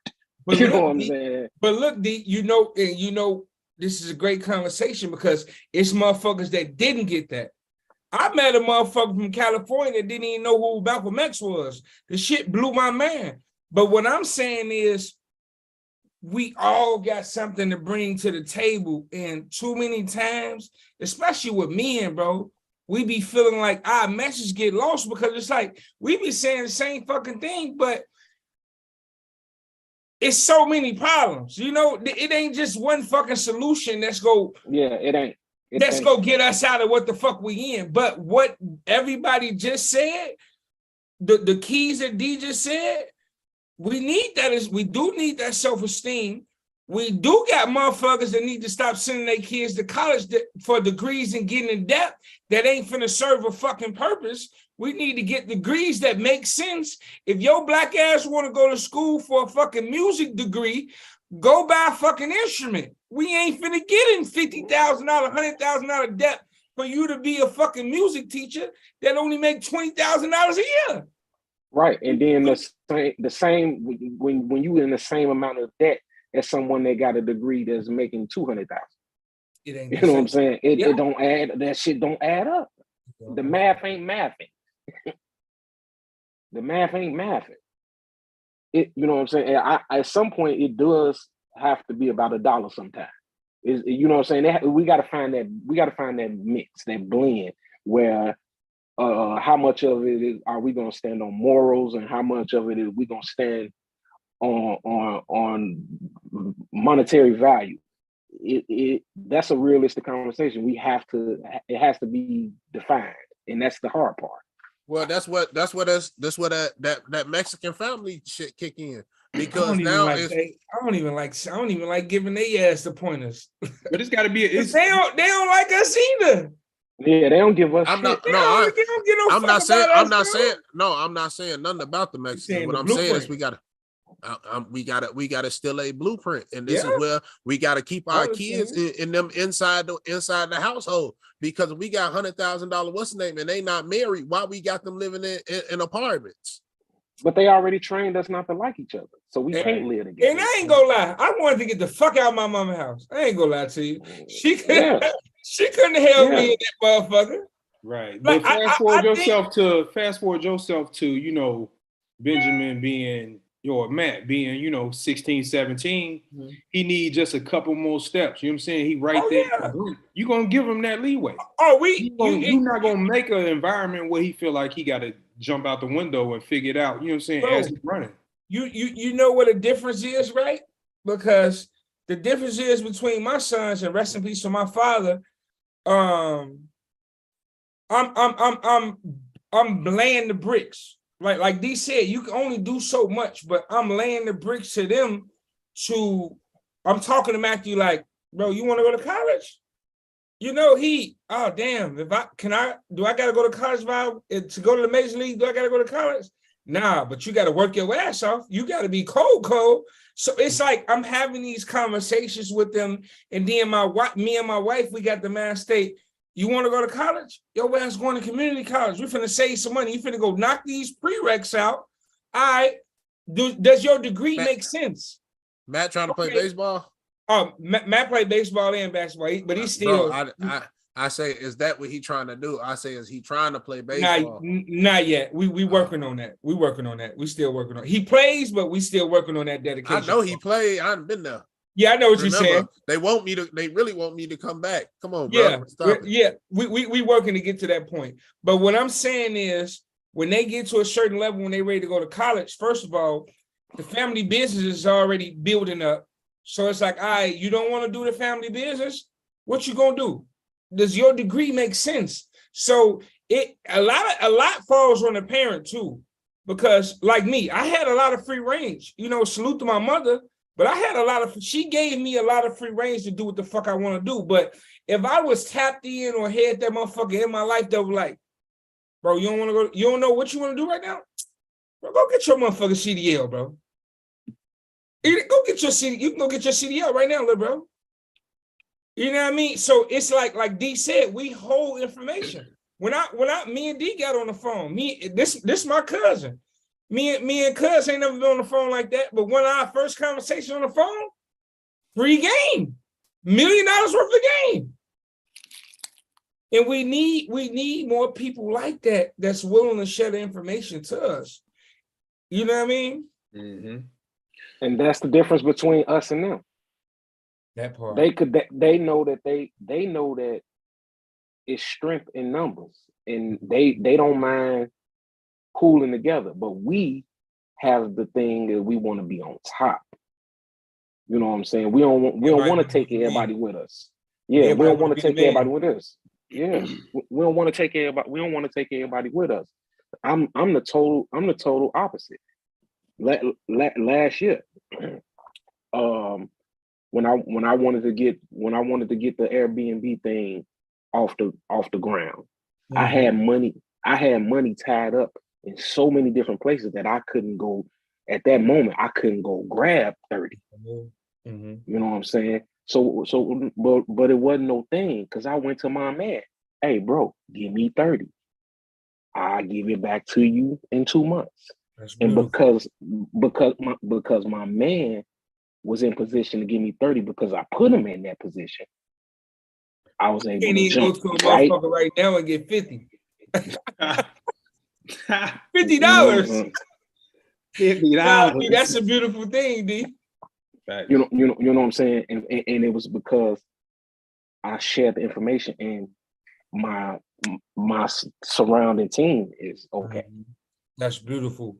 Hey, I don't want And it wasn't the fact that I didn't have 30. Yeah. I couldn't touch 30. It wasn't liquid. Yeah, I couldn't touch 30 at that moment. And I don't want to let that key go over their head. They ain't cutting you off, but the power circle.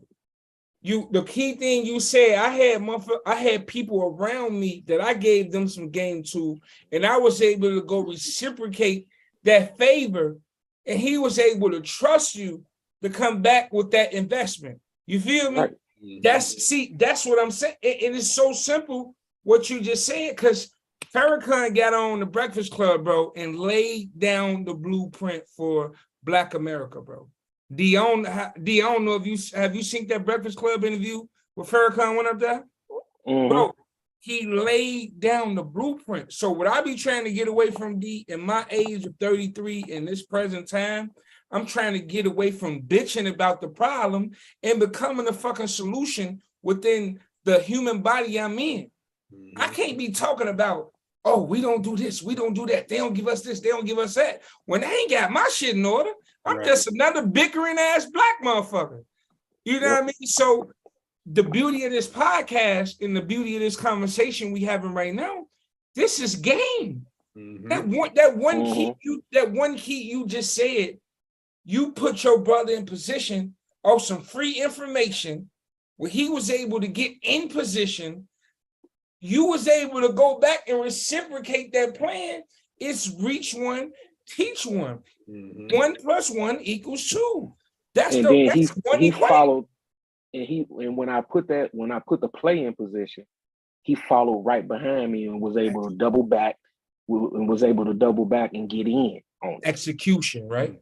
Mm-hmm. You know, because you can get motherfuckers the information all day. If you don't execute, you just another dead motherfucker. What's up, baby girl? What's up, princess? We got to get more. We got to be more.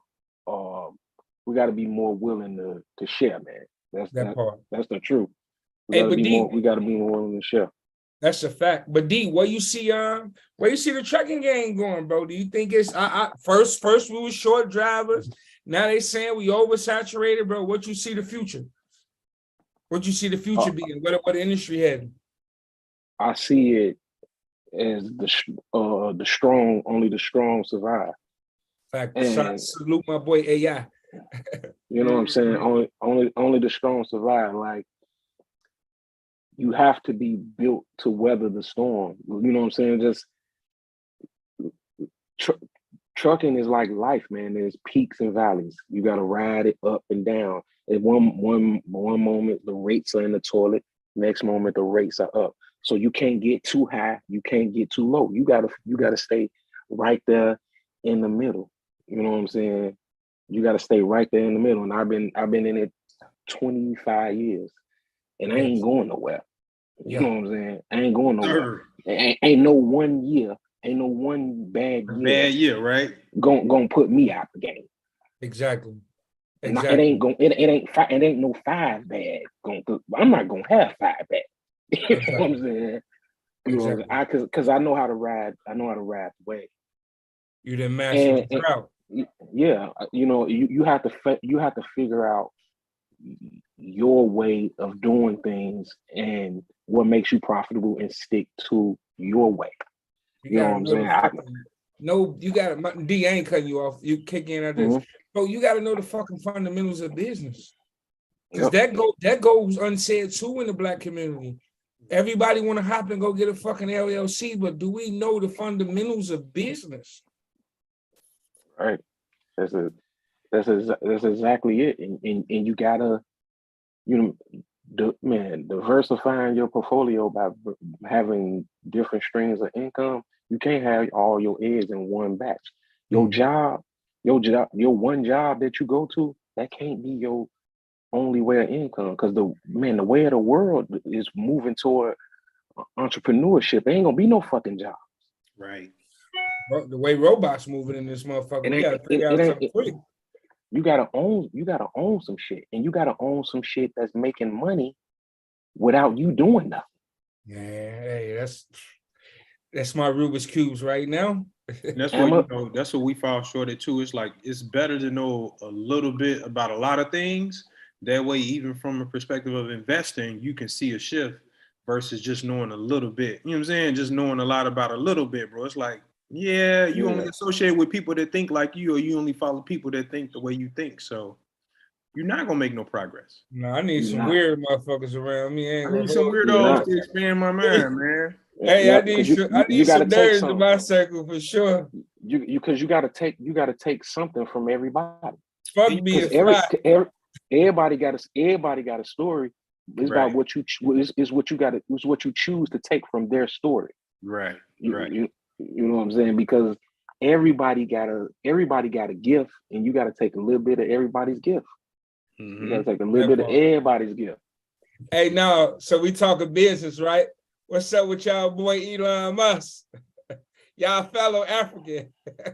South African Zimbabwean.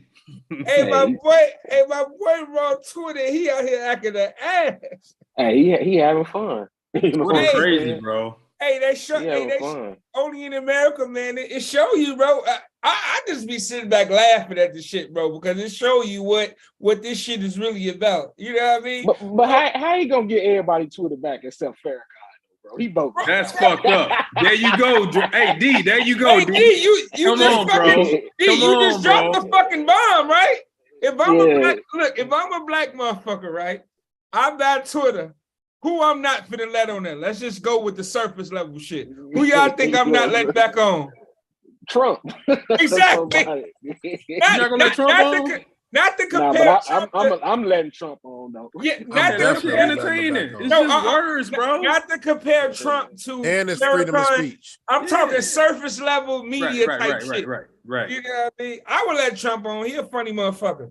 Hey, but if you want to shake shit up, you gonna let Trump and Kanye back on. But Yeah, if you I'm want to make a definitely- change, Ye you back gonna let on. Farrakhan on. Ye back. He already let Ye back on. That's what I'm Ye saying. back I'm on. saying like from Elon's You perspective. gotta let bro. Farrakhan back on, man. Yeah, man. Let the minister. Man, Farrakhan. Man, He ain't running that motherfucker anyway. He got don't want- somebody running it for him. I was about to say he said he don't even care about that. He Farrakhan- ain't running that. Hey, Farrakhan got students, man. 19 kids, a lot of them brother Ben X, all yeah. RZA Farrakhan Islam. got- brother RZA Islam. You Yes, got sir. Wesley Muhammad. What's the light skinned minister, the guy that's over the Indianapolis chapter? I can't know think who of you're his talking Nuri. Nuri, I like brother him. Nuri I like Muhammad. Nuri. I rock with Nuri. Yeah, I rock Nuri with Muhammad. with Yeah, him. I rock with Nuri for sure. But yeah, man. And he got another one, brother Abdul Muhammad, bro. That I know Abdul. He from I think Chicago. I think Dre put me up on Wesley. Abdul. Wesley from Chicago too. I think Yeah, I know Wesley Wesley is too. I Yeah, seen Wesley down by what's it called? The mall down on the water tower. I seen Oh, him in yeah? the water tower, bro. Yeah. But yeah, man, Elon funny as shit, bro. He fight a lot of hey, no, did y'all see motherfuckers Wait, on hold the top on. of the nigger parade? Motherfuckers Wait, on dropping the N-word so heavy on that bitch. Yeah, bro. They went crazy on They that. had a parade in that motherfucker. Don't that just show you how motherfuckers just be cowards? But just like the Yeah. Jerry Jones picture, bro, it's not surprising. It's not. It's not, bro. Every No. time they rap somebody's album, they saying nigga louder than any other lyric, bro. You gotta be a naive motherfucker if you don't The think white chick, motherfuckers the out white here chicks saying not did the movie White Chicks not prepare y'all for nothing in the world, Joe? Yeah. Why you But say nobody's that, around. Nobody's around. Wait, what my they Twitter- say? This nigga. Hey, but you know Close what? the You know what? song. Elon did tweet the other day though. He said that he made a valid point. He said that when the shooting in Ferguson happened, when Mike Brown got shot, I seen that shit. You talking about the initial movement was stay woke, and then they switched it over to hands up, don't shoot. First of all, you know what I hate about context? Because it was this shit, and I don't know why this not super viral. I wish I knew the brother name, but it's a website where you can sign up to petitions. And he was proposing a bill, it was called a hands up bill. I said it on some previous episodes. He was proposing a hands up bill for the police would be fucking disciplined for shooting a man, is shooting somebody if their hands was up. This is when, you know, they was doing a lot of citizen killings, you know. But he proposing a bill, bro. And how don't this go viral, or this ain't on the senator's fucking desk, but he talking about some how the fuck it transitioned from stay woke to hands up. Man, it should be hip. It be hypocritical to me, bro. That's what I be hating about the shit, bro. I mean, it's propaganda, but you know, it just showed that the system will shift your perspective and media control the narrative. So we can make what can we say? There you go. What That's can really we say what I from took the from media? it. He ain't nobody to say it, but the fact that he said it, I can't dismiss it. Yeah, definitely. You know, so and now they flipping Black Lives Matter. Now we finna change that to crooked. That's what I'm saying. Because the owner wouldn't did some shit. Now we finna change it to Black Lives Don't Matter. God damn. Yeah. I gotta follow the right people on Twitter. You know what it's man. finna go to now, bro. What you say, D? I say I gotta follow the right people on Twitter because I be missing out on a lot. Like I use my Twitter for battle rap. You know what I'm saying? Oh yeah, you fuck with the battle rap community. Yeah, so I be missing a lot of shit, man. I be in and out on that. My Twitter is strictly on battle rap. I just say random shit. I follow a few boxers. The way that shit going now, that shit like a porno site. All them fucking hey, that should be wild west on that motherfucker now. Elon, since Elon had took over that bitch. It be 10 a.m. I be catching motherfuckers when they're doing back shots. I be goddamn. I just I didn't sign up for this. What the fuck? You gotta The crazy part is you look up, you got 10 new people when you on Twitter. Hey, right, you got 10 fucking damn.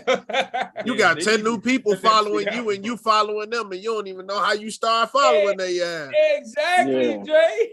That's kind of how social media running all together, bro. It's all suggestions. It's really the algorithm just telling you what you like. We know what you like. Yeah, What's your hand?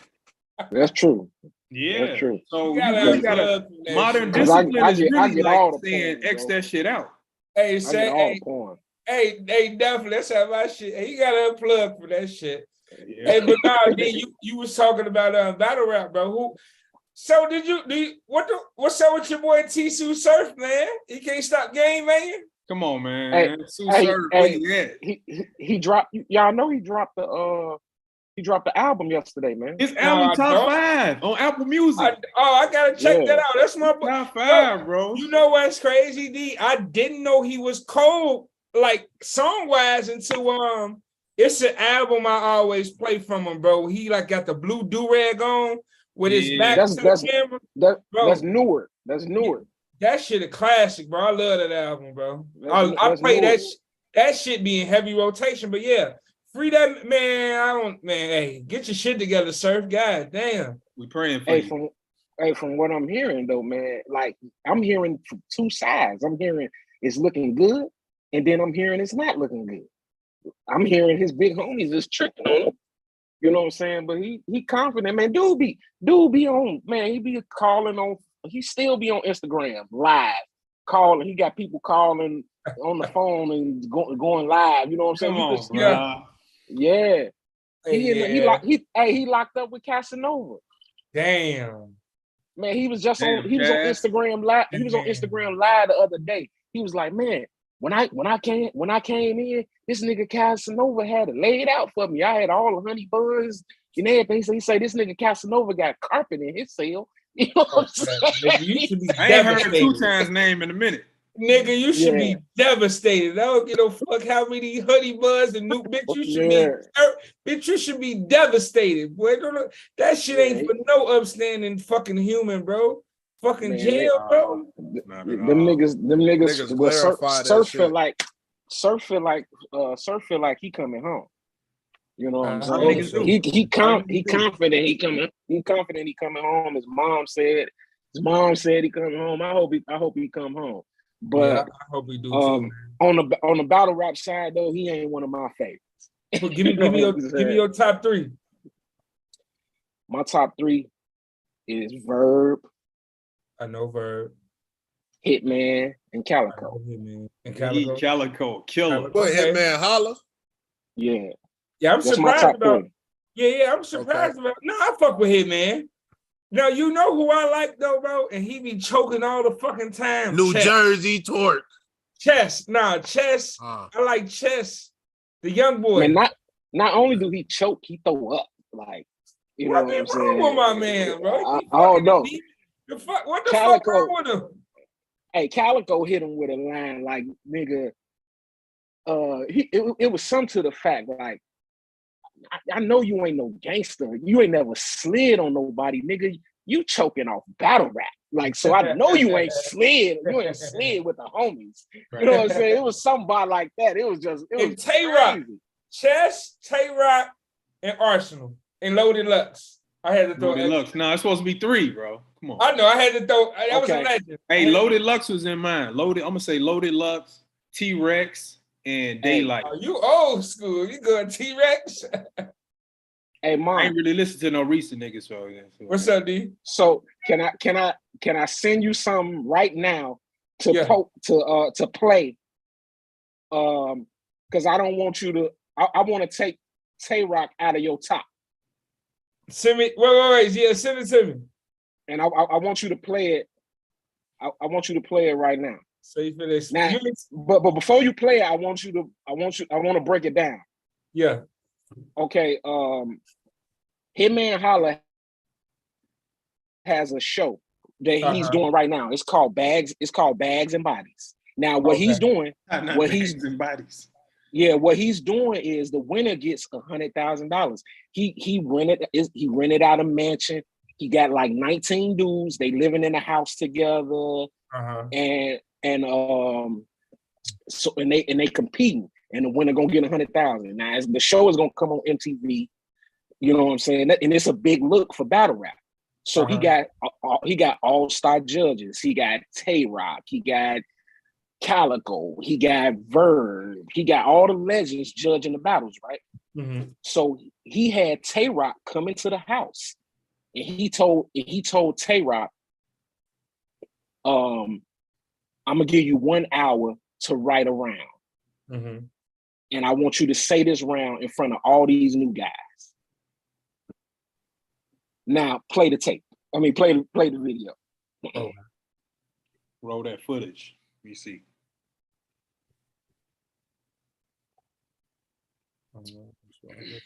Yeah, cycle bars.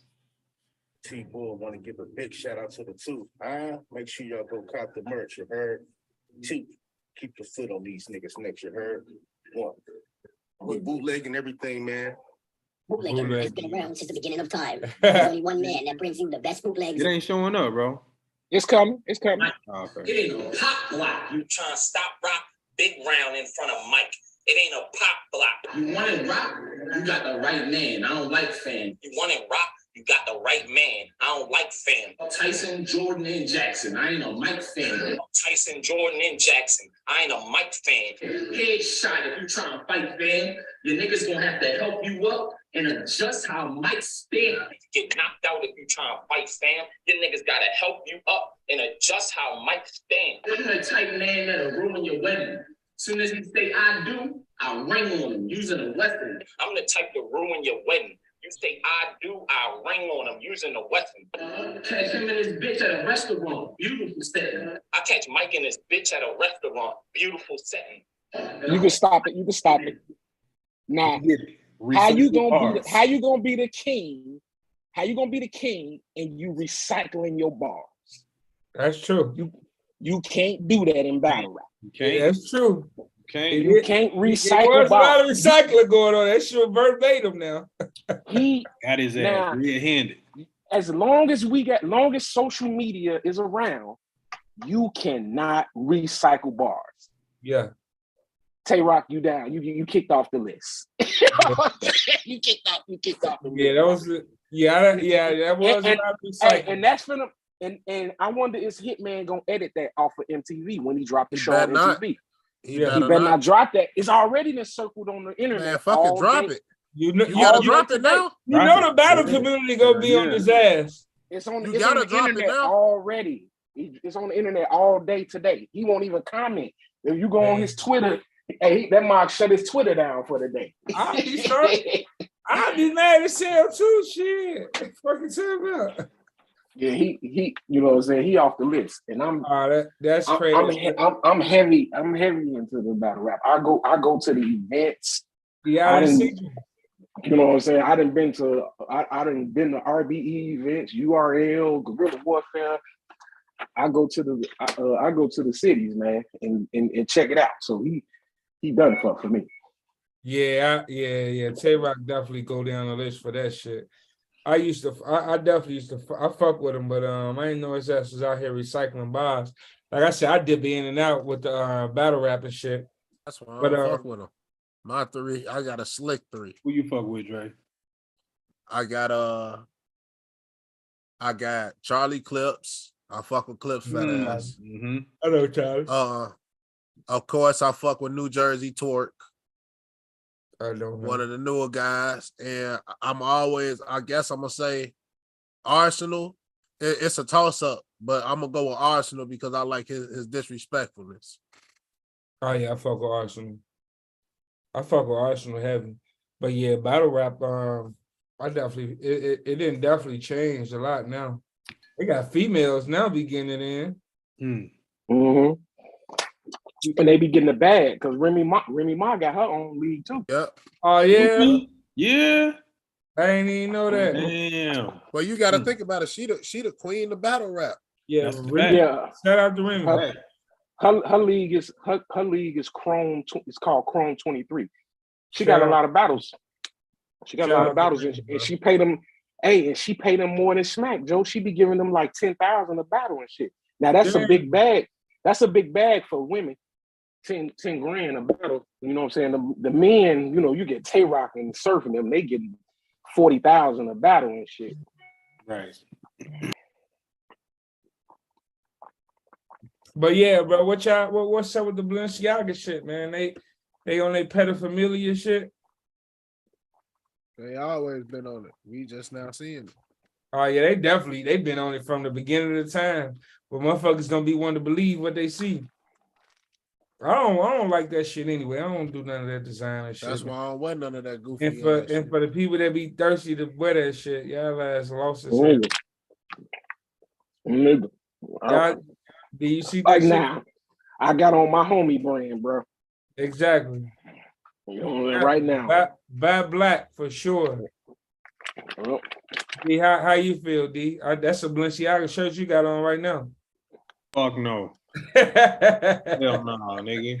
Fuck Balenciaga, bro. The fact that, like, let's cancel their ass, bro. Like they cancel fucking Kanye now, bro. You post child porn shit in your fucking campaign. Where that energy at, bro? What the fuck is going on? I do have some Balenciagas, but I told my wife, I'm like, we not wearing that shit. It's over with. Bro, you gotta have that same energy for that, man. Like, he got on hunting gear. Well, yeah, facts. Right. I'm ready to go snipe a motherfucking nigga. Hey. Man, I ain't paid $100. I ain't paid $100 for no gym shoes in probably 6-7 years. Oh man, that shit crazy. Man. Cause we'll I'll be there in a minute. I'll be there in a minute for sure. I wear a White Lives Matter shirt before I wear a Balenciaga shirt. Y'all posting child porn. I seen somebody say that. Fuck out of here with that, bro. Yeah, bro. Come on. Yeah, that's the energy we gotta bring, bro. Just ain't nobody gonna speak on it though. Like that's not gonna hit the media. It ain't pop right. That shit ain't going like it ain't popular. But let one of our own people do some shit. They want to slam their ass, boy. But now, just like Nike canceling Kyrie, that shit was so lame, man. Oh, yes. They said Kyrie playing the Skechers. I ain't see the game. I didn't believe it. I didn't see the Skechers. I gotta go back in the highlights. I see. You know, you can't. They were Skechers, bro. You see. They were Skechers and straight up Hanes socks. Yeah, that's what they said. It was Hanes socks and Skechers. You seen the in the game, D, or you just seen the picture? Yeah, I seen the picture. Oh, okay. Yeah, I seen the picture. I gotta check the game. Yeah. But he did have it. That's what he wore in the game, though. Oh yeah. Yeah. Oh fuck that man, bro. What? Riddle me this. I'm sorry. Why they keep fucking with that man, bro? I'm Kyrie didn't. It's like Kyrie didn't play in Skechers. He still wore his signature shoe. Yeah, I'm saying that's what I'm saying. You can't trust the pictures, bro. That's what I'm saying. I gotta go look at the game. But why? So riddle me this, y'all. everybody screamed on LeVar Ball when LeVar Ball was trying to bring out Big Baller Brand. So I know this dude named, let me know, are y'all familiar with Omni and the Hellcat? D? Yeah. I know you probably is, right? Yeah. I know what it is. Mhm. So you And, see hey, how I take that back. I bought some Big Baller Brands. So, but go ahead. smart man. I should have. Did you get him? No, I didn't get them. I didn't Damn. LeVar. LeVar. Send these calls, LeVar. I didn't get LeVar. them. LeVar sent D and shit, I man. didn't get them. But this what I was finna say. So I see Omni and the Hellcat, bro. He been flipping the. It looked like the Jordan 1 form. So he looks pretty profitable through social media, and I see people be wearing them too. A lot of people.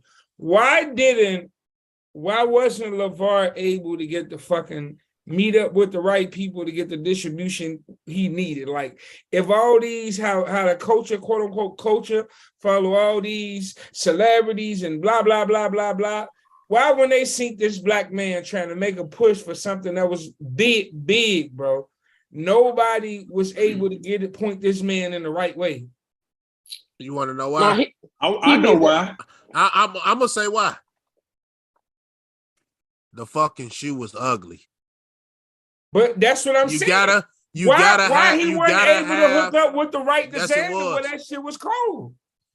Bro, you gotta have the right blueprint, and then you also gotta realize that he was fucked already from the media with ESPN with that Molly shit. So after the Molly shit, nobody wanted to work with him. But this was way before then, though. People was willing to work with them then. It was just that he wasn't taking a certain amount of dollars. You had to pay him a certain amount. You couldn't come out and be a loud, obnoxious black man and sell a product for $500. That's what I was gonna say. His approach. I didn't even think about that. The product was too expensive.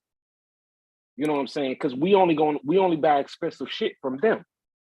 But so you know what I'm saying? We don't buy expensive shit from them. But then not even. I'm saying even before he got to that part, even before he got to the finished product, why wasn't he able to build a qualified team to get some good product out here at a good price point and some shit that can still be standing today?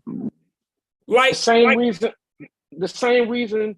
I don't know if y'all old enough to ever have went to George's Music Room on Roosevelt. I remember it. Hell yeah. Okay. I might have been in there before. You've been in there. Hey, don't disrespect us like that. We are not great days. Hey, if I ain't been in there, I've been in Max on Madison. Right. Just right down the street from the crib. Yeah. But when you went in George's Music Room and when you went in Max, you paid $20 for a CD. When you went to Best Buy, you paid $11.99. Right. Yeah. Price point's gonna be different. We gonna go to Best Buy and pay that $11.99 because they buying it in a bigger bulk. And they get a deeper discount for the bulk, and we can't afford to buy it. So we have to charge prices that we charge, and then when we do charge those highest prices, people don't fuck with them. People don't fuck with it because you know what I'm saying. Because I didn't send him $500 because I like the shoe. I like the cause. I like the fact that the media tore him down. Oh yeah. For the media tore him down for goddamn it putting his children on a pedestal. Yes. Yeah. Hell yeah, the worst shit in the world. And he got the last laugh. He was the worst nigga in the world. For being a black father that wheeled 3 motherfucking boys to the NBA. And that won't shut up. That's the thing. Yeah. They want us to fucking shut up. Why the fuck we gotta shut up? Yeah. They hate that shit. But my thing is what I'm trying to say is it's like, all right, say for instance how Kanye was able to bring his team into Adidas and form a formidable, decent looking shoe. Why wasn't Yeezy? I see this a lot. Well, you get these people that the society put on these pedestals, but why these people not able to collaborate? Like, why wasn't LeVar Ball able to sit down with a Kanye West and get with his team to make a fucking decent looking shoe? You know why? Don't ask that remedial question. Why? Because two black genius minds and two loud black obnoxious motherfuckers in one room. That's what. You now you trying to start something.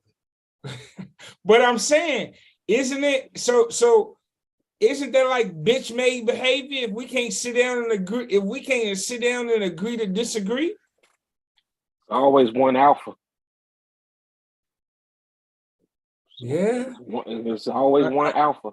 But so we can't. So I understand that, right? So how you say it's one alpha. To me, it has to be multiple alphas because each alpha gotta run their trap. So while we can't come to the table, I got this, you got that. Let's argue our way to a fucking common ground. I don't gotta kill you just because we disagree. Them two dudes weren't capable of that. I can see that. Them two dudes weren't capable of that. It's gotta be somebody else. Them two dudes weren't capable of that. It has to be somebody that's really team oriented. Like that man named his shoes Yeezus. That lets you know right there. We ain't working with nobody. Yeah, different. Hey, but you see, Adidas took his shit. They selling this shit out his fucking name. That's my point. You would be willing to work with some fucking. See, you know what so y'all talk about blueprint. You know what they able to do good? They able to fucking show up as sheep, but they really be wolves. They go hit you with that soft tone, and they don't look that fucking intimidating because the media has painted the motherfucker in the suit is the nice guy. But what Hov tell us? I show you how to move in a room full of vultures. You know what I mean? But my thing with bringing up that conversation is, bro, we get these people that to these high levels, bro. The people at these high levels gotta be able. That's what I talk about. We gonna be the kumbaya or we gonna be the capitalists because a lot of these motherfuckers get to the top and they just become straight capitalists. Because think about if we had a motherfucker with a back LeVar. LeVar would have made fucking history, especially when what's name was really balling. You know, I mean, his son, a star, the one over there in Charlotte. Just imagine they shoe. Just imagine they had a signature shoe. Look at Drake. What'd you say? Don't do that. He is a star, bro. He's a star, bro. No, he's not. He's a star, bro. Averaging 17 points a game. 17 points a game. That's a star. How many assists? Now, bro, yes, bro. He's like a star, 6. Bro. He's in fucking Charlotte, boy. Not that many.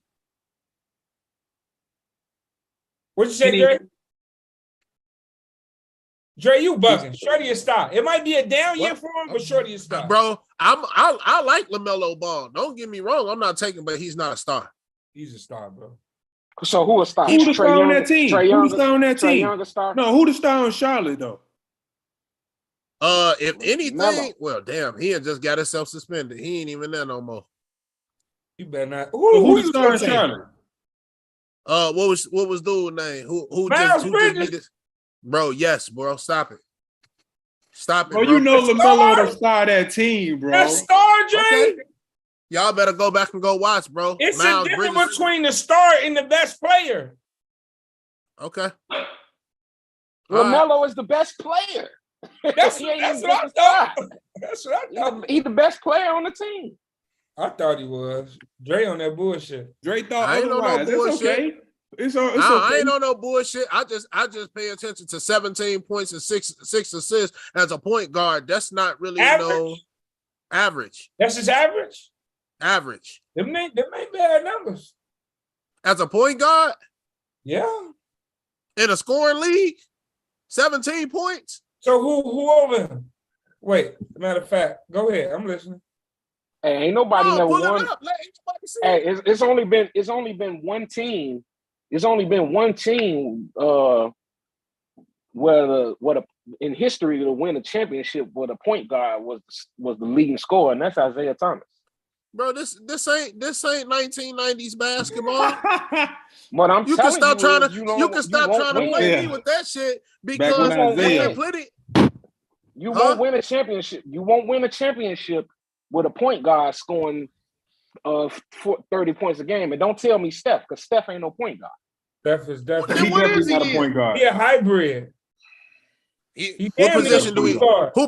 Who don't he bring He the an ball? exception to the position. You Not don't all count the him as a time. point guard. Not all the He's time. Steph position is Who killer. bringing the ball up then? Steph. He is, but he can Oh, shoot that Draymond. bitch from grab where he catch it at. Fuck it. A lot of they ass.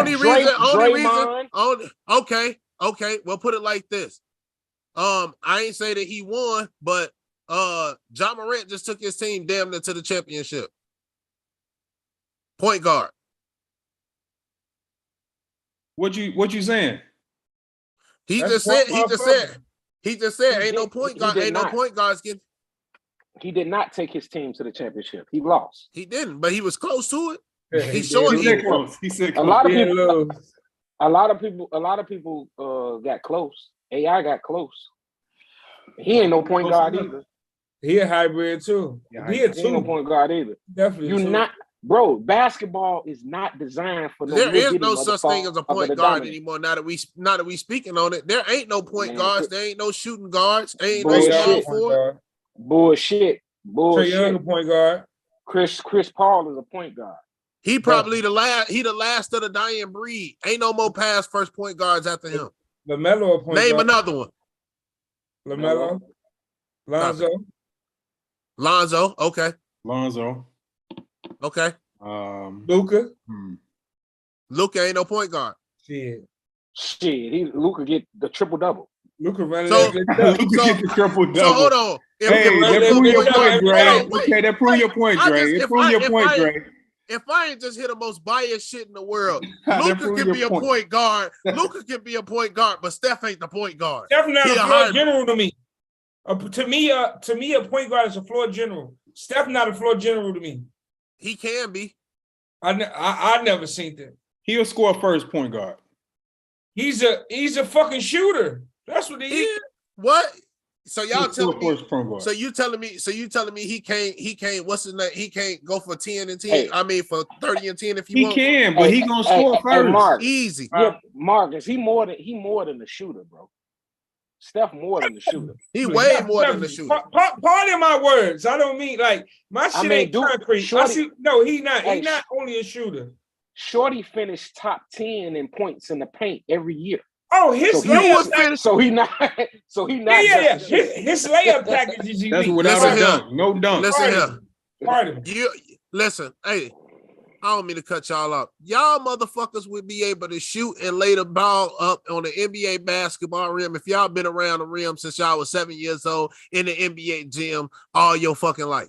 Oh yeah, You would be he able to blessed. do this shit too. He blessed. No, that is so. Oh not no. true. Oh no. That is shit. so not true. No, bro. you gotta have That is so some not gotta true. be in your fucking DNA, Dre. I don't think just being in that gym go get know- you in there. Cause I- guess you know what? what, I'm Jackal- sure Mike had his kids I up was there. just gonna say, President Jackal, Jordan kids. I'm sure Mike kids was up there, bro. that Marcus Michael was there. Jordan. All right. Marcus put it like and Jeffrey Marcus and They had a John whole was there. gym. They had a whole gym in the basement. in their crib. A whole Them niggas gym. ain't making Full sense court. to leave. Them They niggas was running just full trash. court. They was running full court Right, with Bow Wow. prove your point, though, Jay. Hey, they had full court with Lil Bow Wow and Romeo and all them at the crib. See, You know what yeah. I'm saying? Hey, They had open Marcus, gym. roll one of them clips I sent you, bro. I sent 2 little clips into the notes, man. Go and run one of them real quick. Okay, the notes. I'm gonna get everybody take on those. Yeah. Let me see. What time was that? And just because Marcus Jordan them didn't make it to the league, don't mean that them niggas ain't had game. They just was They just had trash game? in the Are you league saying they and had was in. game? I ain't said it Marcus, no, Jeffrey was weak, but Marcus Jeffrey was was weak as hell. decent. Yeah, Marcus they was decent. He No, said it Marcus was decent. He just kept getting He hurt. embarrassed Mike. Mike was pissed. Jeffrey was now, trash. Wasn't now one of them good enough to play D1 basketball? You wouldn't be good at you wouldn't be good enough if your daddy name was Michael Jordan either. Yeah, ready? All right, go ahead, bro. Go ahead. Women's bullshit in unison, they will change because they need you just like you need them. They need that attention. They need that validation. Let me tell you something about human beings. We desire companionship. We desire attention. We desire from the opposite sex. We are hardwired to do that. I said that to say that they need you too. If men today said, you know what, we ain't dating, we ain't getting no more attention, we ain't liking no just pictures, ain't no more dates, fuck y'all. We did that for a week. These will fall over and die on everything I love. See, you know why they fuck these, get that bag, girl. Yeah, fuck them. Yeah, we don't need y'all. You know why they act like that? Because it's 100 motherfuckers. They got 100 DMs with heart eyes and they take it for granted. Because guys give it away so freely. Guys let them do what they want to do. That's why they act like that. If that shit stopped with men today, women will change overnight, I promise you. Don't let them fool you. We don't need no man, and I don't need nothing. The reason they saying that is because they got 100 dudes to fuck. So they take it for granted. If that went away today, if that bitch lost, she'd be on TikTok crying about how guys don't want her, and you shouldn't let shame. We all stop. Hey, I thought Dre would like that. B? Hey, you see, you charged me up, right? I want to tap in. I want to tap in first. I have to charge myself back up. So I feel like he made a lot of valid points, but you know, we got to stop putting everything in one fucking box. It's a big fucking world. It's different women out here, bro. And I've been hearing this fucking conversation all my fucking life. Bro, it's the bitches pardon my language. It's the women that some of these guys deal with they want to put all of them in the box. Bro, I've dealt with some trash women. I've also dealt with some good women. I've heard the conversation of, oh, these niggas ain't shit. We want to be just like these niggas. And on the flip side, I've heard about the women that's want to be fucking women that got a fucking brain of their own that don't fucking follow society terms. So, you know, I understand the conversation, and I also motherfuckers gotta realize the people you deal with don't represent the whole gender. You know what I mean? I agree. So would y'all classify yourself as shit niggas? It's according to who though? It's according to who, because everybody has their own opinion. So you have the right to feel how you feel. But when you got crowds of TikToks, and he asked you about you though. That's what I said. I don't. It's according to who the person is. But you the person. Do you see yourself as a shit nigga? According to who? According to you. I get me no. But according to somebody else's, I can't tell another person that I'm not an ain't shit nigga, because they may not see the perception of what goes on. But what I'm saying about the pure fact of you being a good stand-up men still exist. And you would get some woman out here that say good men don't exist. That's my thing. You know, we can't put everybody in the box. We can't say ain't no more good women left out here. We can't say that. He ain't never said that. True. But hold on. But wait. I'm saying what he's saying. But hold on, wait. He made great point. But okay, but just because we got the vast majority, I mean, a small majority of them are the ones that ain't. The majority of them is out here talking about I'm on my independent shit. I'm a FREE fuck nigga free type chicks. That's what we most likely got. Now, out of all, now if out of 10, you probably get two good ones. Don't like damn two. Yeah. Yeah. Okay, that's fair. That's it's double. I can't more, argue with you on that. Let D back in. It's more women in the world than men. So all right. What's y'all take on that? I think you attract what you put out. That's basically what I was saying. That's not necessarily true. It Because is true. you hold It on, is hear me true, out. because it's about what you accept. Yeah, it's okay. Ding, ding, but ding, ding, fucking ding. See, Marcus, you over here talking about some ding, ding, ding, fucking ding. But I can go back to some previous relationships that you was in, and motherfucker, hold on. Did you know? Did you know that your relationship? Wait, no. Hear me out. Did you know that relationship was gonna be like that? Hell yeah, I was done. At the beginning, did you know? Yeah, I broke. You want to know why? No. First of all, no, I did not see the future. But by hold me, on, wait. By me breaking, look, by me you looking just answer back, my question. But hold on, by me looking back. No, not looking back. I deserve the shit. By me looking back, I deserve the shit that I took on because I made a decision that I knew was against the rules. But hold on. What I'm trying to say is when you first meet somebody and y'all first get to talking, because men are hardwired totally different from women. We are hardwired to check on women. Species. Yes, women, they are hardwired for men for security, for safety, and for sex. They want somebody who going, what's the name? Men, we are automatically hardwired straight for sex. She bad, she look good. If I have sex with her, we gonna make good looking kids. Ain't always bad. It's not, huh? I say she ain't always gotta be bad. No, not necessarily. Not necessarily. But hold on, when you D, I see you shaking your head down there, but when you was 18, when you was 17 and 18 and sticking your dick in anything, whether it was a condom or not, whether it was a condom or not, like you young niggas. Hey, bro, because we all at 15, 16 was having sex and we wasn't thinking about the consequences that came within them actions.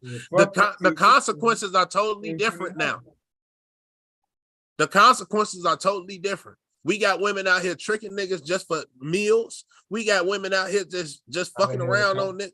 I done had a couple. I probably had a couple that went out just for the meal. But I got everything that was coming to me. You know what I'm saying? Everything that I put out, I got that back. But that's not I get that, but that's not the majority. That's what I'm trying to say. I don't think that always happens like that. My bad, Jay. No, I was saying. No, you good. No. You good. I think that don't always happen like that because it's like, okay, context to it, right? So me listening to what you're saying is like you get what you put out. So it's like I done been in situations where it's like I wasn't out to fuck this person over, but from their perspective, they was out to fuck me completely over. So it's like, so what would you say to that, D?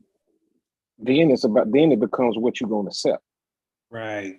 But you still got fucked. So it's like, okay, I get fucked. It's impossible to go through life without getting fucked. But right. You say it's possible or it ain't? Impossible. Oh yeah, for sure. It's impossible. But sure. when you get with the mate that you're gonna be with or whatever, you know what I'm saying? All things gotta line up. It's in those things. You have to know your boundaries and what you're going to accept and what you're not going to accept. That's how relationships work. That's the key word. Boundaries. But hold on. And that's a great thing. But the only way to know what you're going to accept and what you're not going to accept is to go through it once upon a time. So that means you're going to get fucked. And so in the midst of you getting fucked, you're going to learn. So in that learning, you're going to learn not to get hurt. And this is why we're getting these type of topics now, because we got women we got girls, and I'm a dad. I'm a girl dad, and my daughter is gonna be sitting there thinking, I don't want my daughter sitting there thinking that she can just get over on dudes. Like, oh yeah, just go out with him and go on a date and not expect nothing from him. No. You expect something back from it, because if he didn't want to spend his hard-earned money and all you have to do was bring looks, man, then somebody losing here. And I don't want you to lose in a different way, because niggas hardwired different, because they all raised by single women. Single women, they got trauma. Yes, so guess what guess what that's gonna bring? It's gonna bring these boys, they're gonna start fighting girls now if we don't start raising these boys right. because now we got single mother raising boys. And now these single mothers are the same ones talking about they fuck nigga free. Yeah, it's tricky, bro. Like you gotta like with boundaries and expectations go hand to hand. So if you teach your kids, you know what I'm saying? If you teach your teenagers, your young adults how to set boundaries and what to expect from people, they're gonna be disappointed often. But you're not gonna find yourself in a situation where you with somebody and they just fucking flank you and curveball you with, you know what I'm saying, some goofy shit. When you don't have no expectations and you just put yourself in a situation just based off sex or attention, you setting yourself up for failure because that shit don't really last that long anyway. So I'm pretty sure all of us can relate to the fact that we've been in a situation where, and most men do go into relationships without expecting anything from the women that they with, right? All it is, you just gotta be cute, and you know what I'm saying? You gotta, you know what I'm saying, toot that motherfucker up when I say do it. Like no accountability. I don't expect nothing from you, nothing to no asset characteristic to contribute to what I'm trying to build, not even being coachable. So niggas always end up, catching a lot of times catch the short end of the stick. It's like, damn, I got a dip now. But now women like, okay, you niggas is short circuited for dopamine. You just want to hit. Let me make something off of it. You know what I'm saying? You gonna follow along because I feel like, especially with social media, bro, anybody that subscribed to somebody OnlyFans, bro, you desperate. And women and anybody know that if you desperate, bro, you willing to do whatever. And if you desperate for some pussy or you desperate for somebody to respond to you, you'll do whatever woman say. Hey, so nigga go out on a date and pay whatever because you think he can hit. I've been looking at you for so long. Like, yeah, like, bro, come on, man. And that's really lack of confidence in yourself. You ain't got no plan. So what you looking for in a woman, nigga? You don't even know what you're looking for from yourself. You looking to pay for it. Whatever. You know what I'm saying? I'm just gonna pay. If I'm gonna pay to look at it, I'm definitely gonna pay to hit it. So whatever the ticket is, nigga, run my tab up. Fuck out of here. So of course you have women like, what a real men at? Cause that short little satisfaction of motherfuckers, 500 people liking your picture you have naked is making you think like you worthy. But you got to be worthy out here in the marketplace. Social media is not the marketplace. Real life is. Definitely. Shit, not to some motherfuckers, shit. So the internet is their real fucking life. But hey, but if you got thirsty niggas that, if you got 100 niggas that are subscribed to your OnlyFans for $8 a month, I mean, that transfer over to the marketplace, so it's hard to say. It's hard to say. Hey, I think it's to each his own, bro. I think it's so easy to follow within the society bucket, you know, and I feel where Drake be coming from. And it's also, you get these women that talk down on these men or telling men what a man is supposed to do. It's up to it's the saying that when men stand up, shit, everybody sit the fuck down. They say boys sit down, but everybody sit the fuck down. You know what I mean? So we living in this, when we let society control the shit, the society already wanna put the man to the back burner, especially the black man. Oh yeah. So man, they don't even want a man to exist. Man at all. Non-binary. Exactly. They want a bunch of fucking woman kings. So it's, to me, I don't even have the conversation most of the time, bro.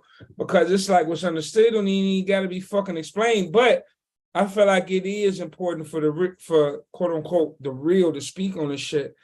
You know, because it's our responsibility, bro. Exactly, because it get lost. You know what I mean? So it's like when you get these women get the popping and shit, I don't want no nigga that working 9 to 5, blah, blah, blah. All right, well, do what the fuck you want to do, Miss BBL, Miss fucking. You're not the one for me. If that's exactly, what you're looking for, you're not the one for me. We're not on the same frequency. Beat your fucking feet. Like I'm old school with it. I'm cavemanish, like in a way I don't mean cavemanish, but it's like I am 100% alpha. Like my wife, that's my queen. Ain't nothing in this world that she could ask me that I wouldn't try to knock a wall down to do, but I run shit. You know what I'm saying? I got the last word that goes on. You know what I'm saying? I take her feelings and her thoughts and her suggestions into consideration. But the end decision is gonna be my yay or nay on everything, because the reason that I'm like that, and I'm lucky to have a woman that submits to me. But the reason I'm like that is because when shit don't go right, they gonna look at me. They ain't gonna look at my wife. Yep. They ain't gonna look at. They're not gonna look at my wife. They're gonna look at me. Always. I didn't get the job. I didn't get the job done. I didn't figure it out. You know what I'm saying? They never look at the woman. And I'm a firm believer in man was put here to rule. Yeah. Man was put here to rule. If you have a disobedient, disrespectful woman at your side, you can't go far with that. Like, and I don't mean like I'm not gonna be disrespecting my wife and cussing her out or that type of thing in public, but it's a clear unwritten rule that, you know what I'm saying, like, well, if I stand up, she's gonna sit down. She gonna sit down. You have to move out the way. Let me handle this. You know what I'm saying? Tell me, we'll talk about it later, but for now, this is what it is. Exactly. And that's what's wrong. That's another big problem in the Black community. Our women are not submissive, and that's because they buck broke you us. finna get me started, bro. Society built them that way. Society programmed them that way. See, not only that, cause they think submissive is a bad thing because they've been watching so many fucking pornos. Like, ornos. In reality TV shows. Ornos. In reality TV shows. Why you say ornos? You can't say that on. You can't. Yeah. Oh yeah, my bad. Algorithm, my bad. Yes, sir. Be working against us sometimes. But yeah, you know, they've been watching too many, and they think the word submissive mean like getting tied up. And what's the name? No, submissive just mean okay, I'll let you be the man in public. But when we get behind these doors, that's when I say my say, and that's when we go at it. But in front, we go united front. We go, in front, we go, you right in front. But once we get behind these closed doors, we because we both right here. It's not like I'm here and she here. We both right here. It's just in front, because just like you said, D, when shit go wrong, they looking at you. Yeah. They look at you. Like they said, bro, if you see a family of homeless people out on the street, more, 9 times out of 10, people are gonna look at like, damn, that man got his family out on the street. They're not gonna say, hey, that woman got her family out on the street. They're gonna look at the man, because just by patriarchy, you know what I'm saying, just by the nature of God, bro, the man is designed to lead. Yeah. But you can't lead unless you got a plan, and you gotta get with a woman that trusts you to lead, and you gotta show and prove that you're worthy to lead. That's a fact. Because a lot of times, to women's credit, you find yourself with a man that's not worthy to lead, so you be out of your element trying to figure shit out while fucking him and nurturing the kids, and it's too much. Yep.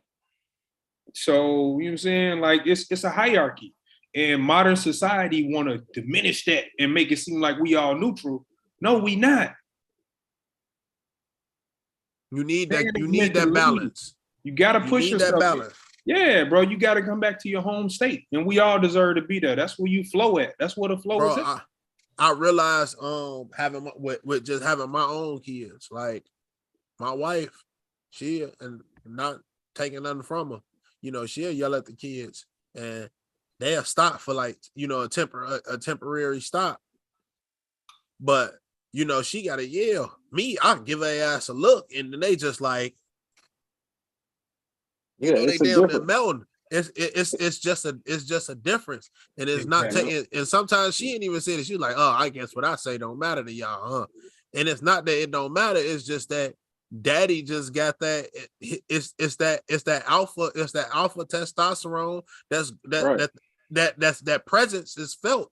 And once they feel it, bro. And it's the way you can lead. Like, you know, for me, man, my father was better than me because like my daddy ain't never whooped me once in my life. All that nigga had to do was cross his legs the wrong way. I knew it was up. You sit your ass down. You know I don't even want to find out what that smoke like. You know what I'm saying? It was up.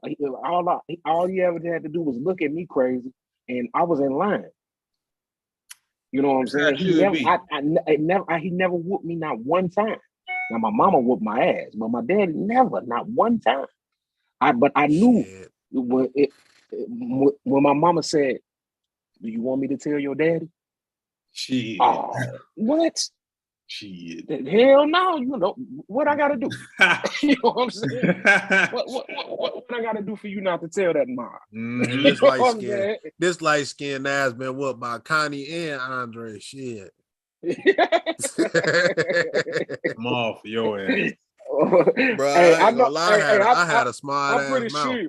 Hey, I'm pretty sure you got some whoopings, man. You know what I'm saying? Your daddy be trying to slap fleet managers and shit. You know what I'm saying? I know you got some whoopings, goddamn. Man, whoopings ain't the word, man. I ain't got my ass beat for real. But hey, everything got to yield to the man, man. As men, you know what I'm saying? Like, we got to peace be still when we come in our sanctuary, bro. Yeah. Even my dog, when I come in, hey, JB, get down. I get your ass down. He get down. Because, bro, this my house. Yeah. He don't speak English, but he know when I say it, nigga, you better sit your ass down. Exactly. Yeah. And we also gotta talk different to our daughters too. We gotta talk different to our daughters. Our daughters. But what you mean by that? We gotta bring it home. Yeah. We have to okay. I have a son and a daughter. I say certain things to my son that I can't say to my daughter. You know what I'm saying? I could call my son and, you know, talking shit. Hey man, sit your whole ass down. Right. You know what I'm saying? But I can't say that to my little girl because I gotta keep her self-esteem up and make sure that she ain't chasing no evil niggas or no shit like that. It's just a different way you handle little girl. You say it, but you say it a different way though. Now, how you keep your son's self-esteem up though? If you focusing on keeping your daughters up with your approach, what's your approach to keeping your son's self-esteem up?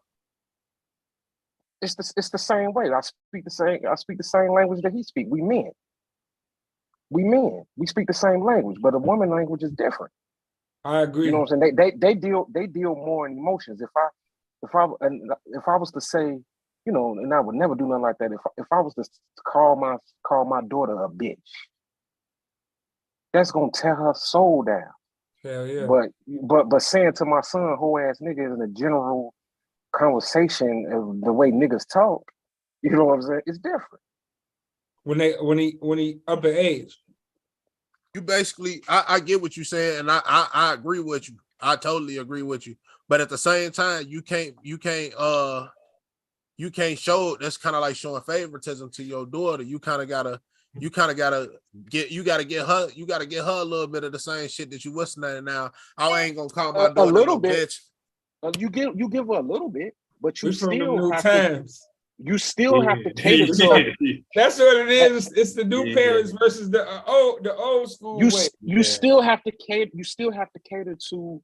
What I ain't gonna call her no hoe. I ain't gonna call her no bitch. But I'm gonna say, sit your motherfucking ass down. Like she don't get treated. She don't get treated no differently. You're not. But are you? But so okay, D. So are you gonna call your son a bitch? Like that? No. Okay. Hell no. And I don't tell my daughter to sit her ass down either. I don't tell my daughter that. If I'm gonna tell my son, that I'm gonna tell my daughter that.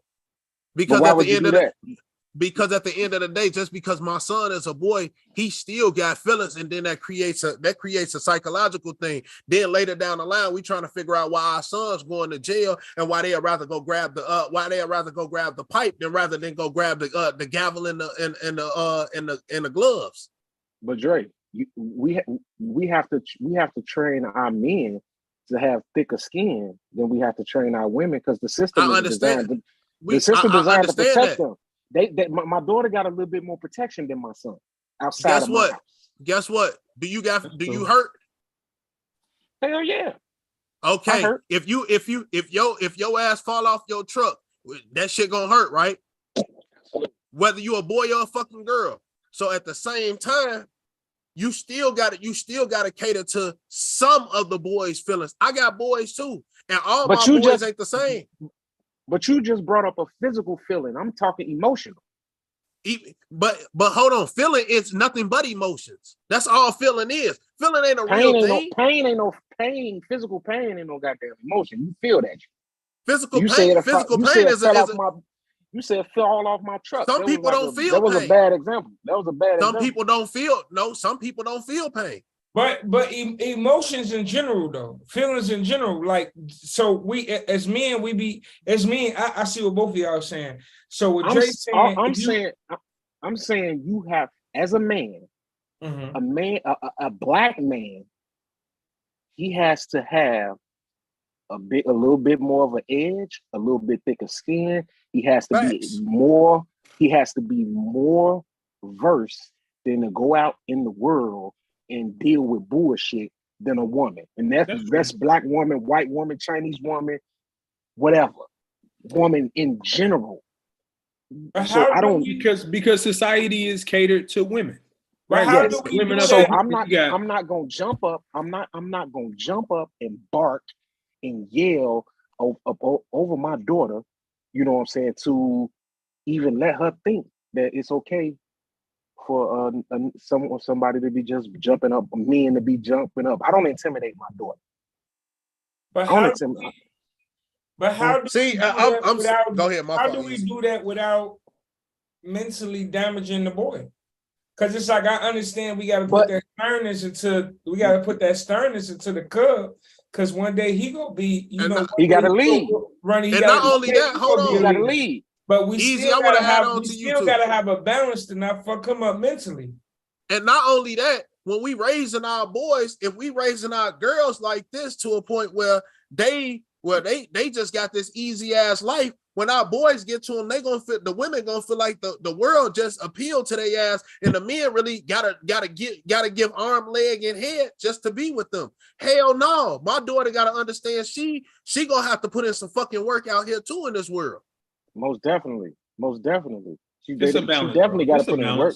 But to D's credit, though, society is shaped. Most definitely, I agree with exactly that. What he's saying. I totally agree with that. Both of y'all. I see. Society is definitely turned in a woman's favor. I definitely agree with that. Child support, Social Security, everything is catered towards women. It's just a choice. You know what I'm saying? It ain't no right. It ain't no right and wrong. It's just that's my choice. It's just my choice. I'm not gonna. I choose not to speak to my daughter the same way I speak to my man. Because if I'm talking to my son, we having a bill, and I'm like, oh, that's some whole ass shit. And woo. I'm talking regular nigga shit to my son. Right. I'm not talking about stomping on his ego.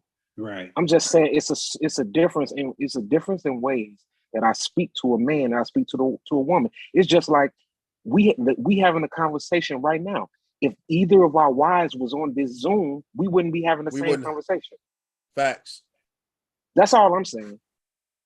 It's a difference. It's a stereotype. The stereotype is real. You have to make a difference between man and woman because they're wired different. They're wired strictly off emotion. And even though we are wired strictly off emotion, we can't always be dealing with emotions. In this space. Yeah, we can't operate that way. Yeah. It's easier for them to always operate that way than it is for us. A fact, though. And it might be a little bit, for me, it's a little bit harder to keep a girl's self-esteem up because I more so relate to a man because I'm a man. I know how a man feel, and you know what I'm saying, and I know more about how to keep a man up. So I let her mama deal with that, and I just, you know what I'm saying, don't be barking on her and all that old shit. That's just my choice. I don't do that. No, but I don't have no motherfucking problems either. Hey, there you go. That's the biggest thing. Hey, that's the biggest thing. Hey, that's a fact though, bro. But no, man, we go reel it in, man. D, you familiar with how it go? You damn near ain't a guest no more, so we can pull your first up card. But now it's time to reel these people in, man. Lead the people with a gem of the week, man. D's mindful thoughts or hot-headed thoughts, man. Which one of you brothers want to kick it off first? I kick it off. D did it. D did the last one, so I got this. Damn, what the hell just happened to it? I just had it. Oh well.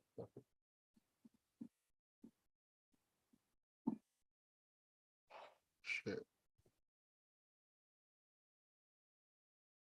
All right, so I used this one since the one that I had just disappeared. So life is too short to spend it at war with yourself. Too many of us at war with ourselves. And what I mean by ourselves is us, our people.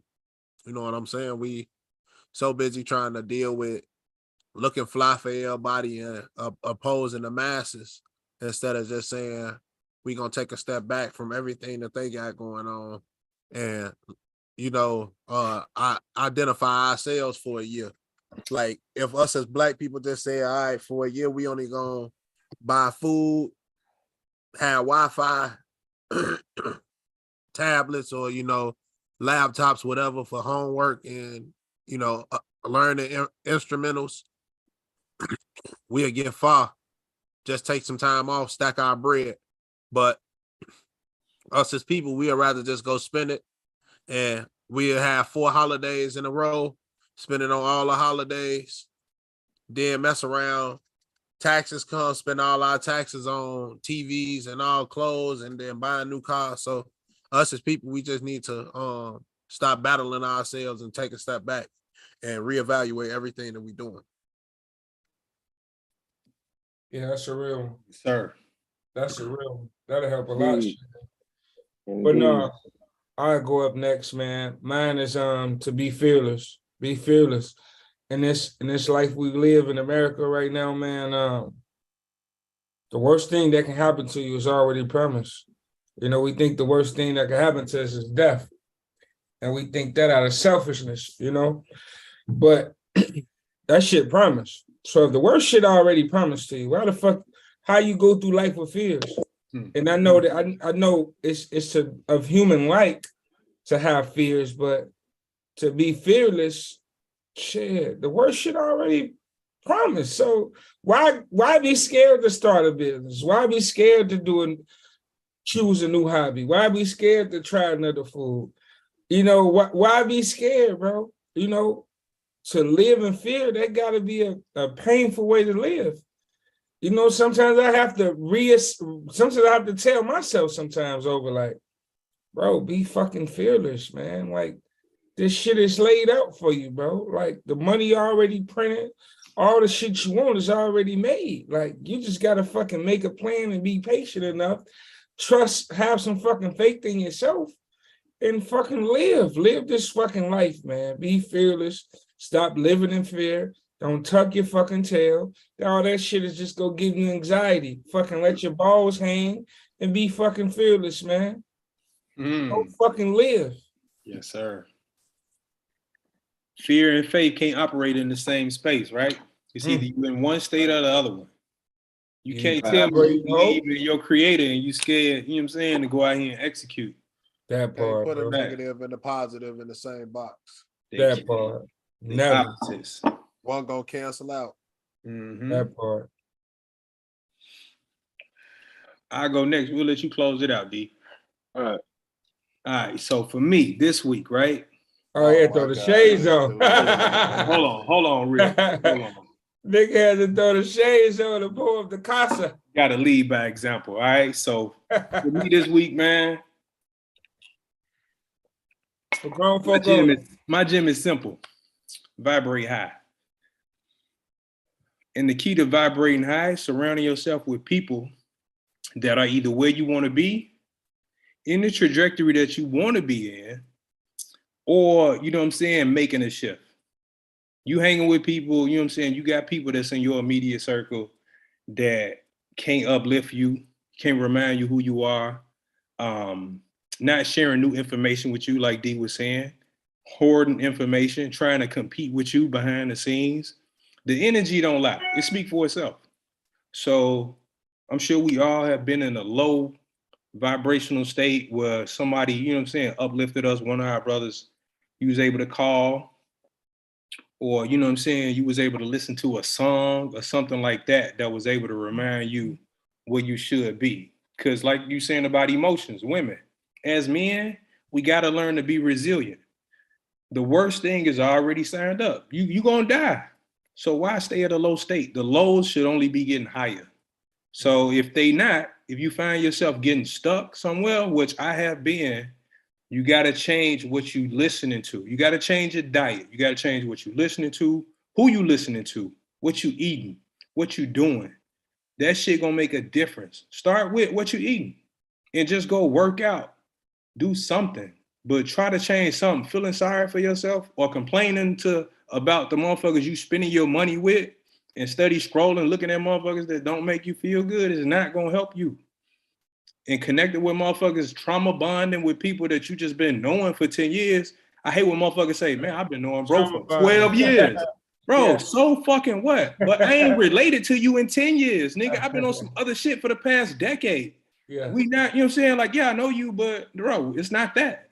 Yeah. So detach yourself from people that don't change your frequency. When I call you, I should get energized. When I call y'all, bro, it's a charge. Pardon me. Dre FaceTimed me by mistake. We just talked yesterday on Thanksgiving.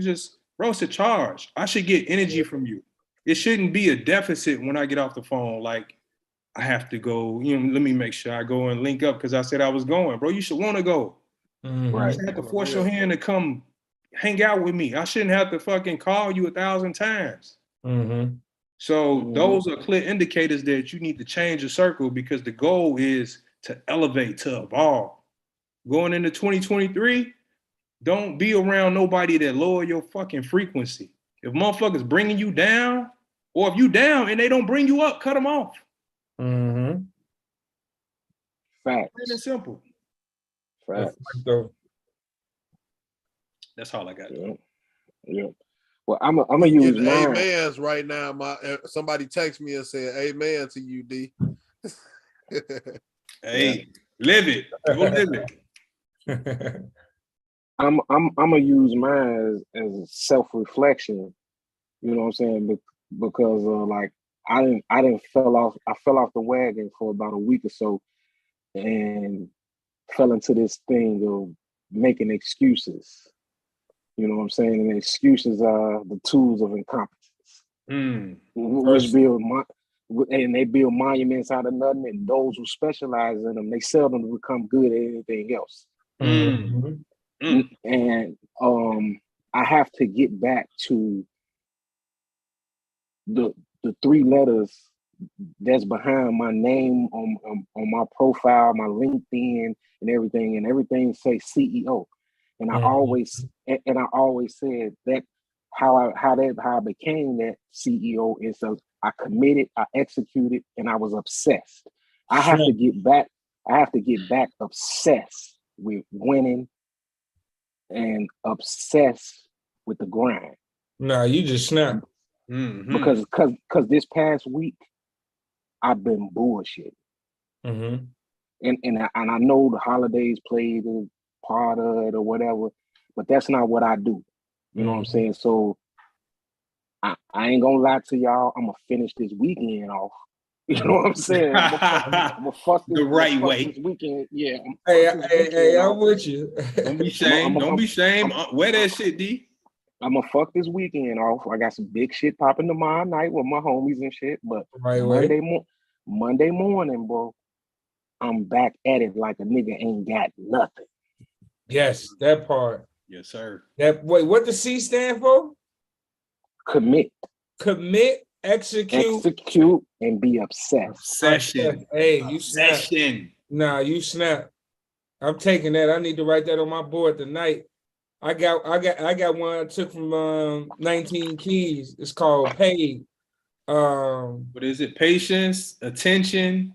I thought it was attitude. Attitude, intelligence, and discipline. Yeah, you just snapped. Yeah. Yeah. You gotta, hey, that's a great one. you gotta be obsessed with winning, bro. That shit you gotta be obsessed with that shit. That's like the fuel shit. Yeah. And I've been obsessed and I took my foot off the gas.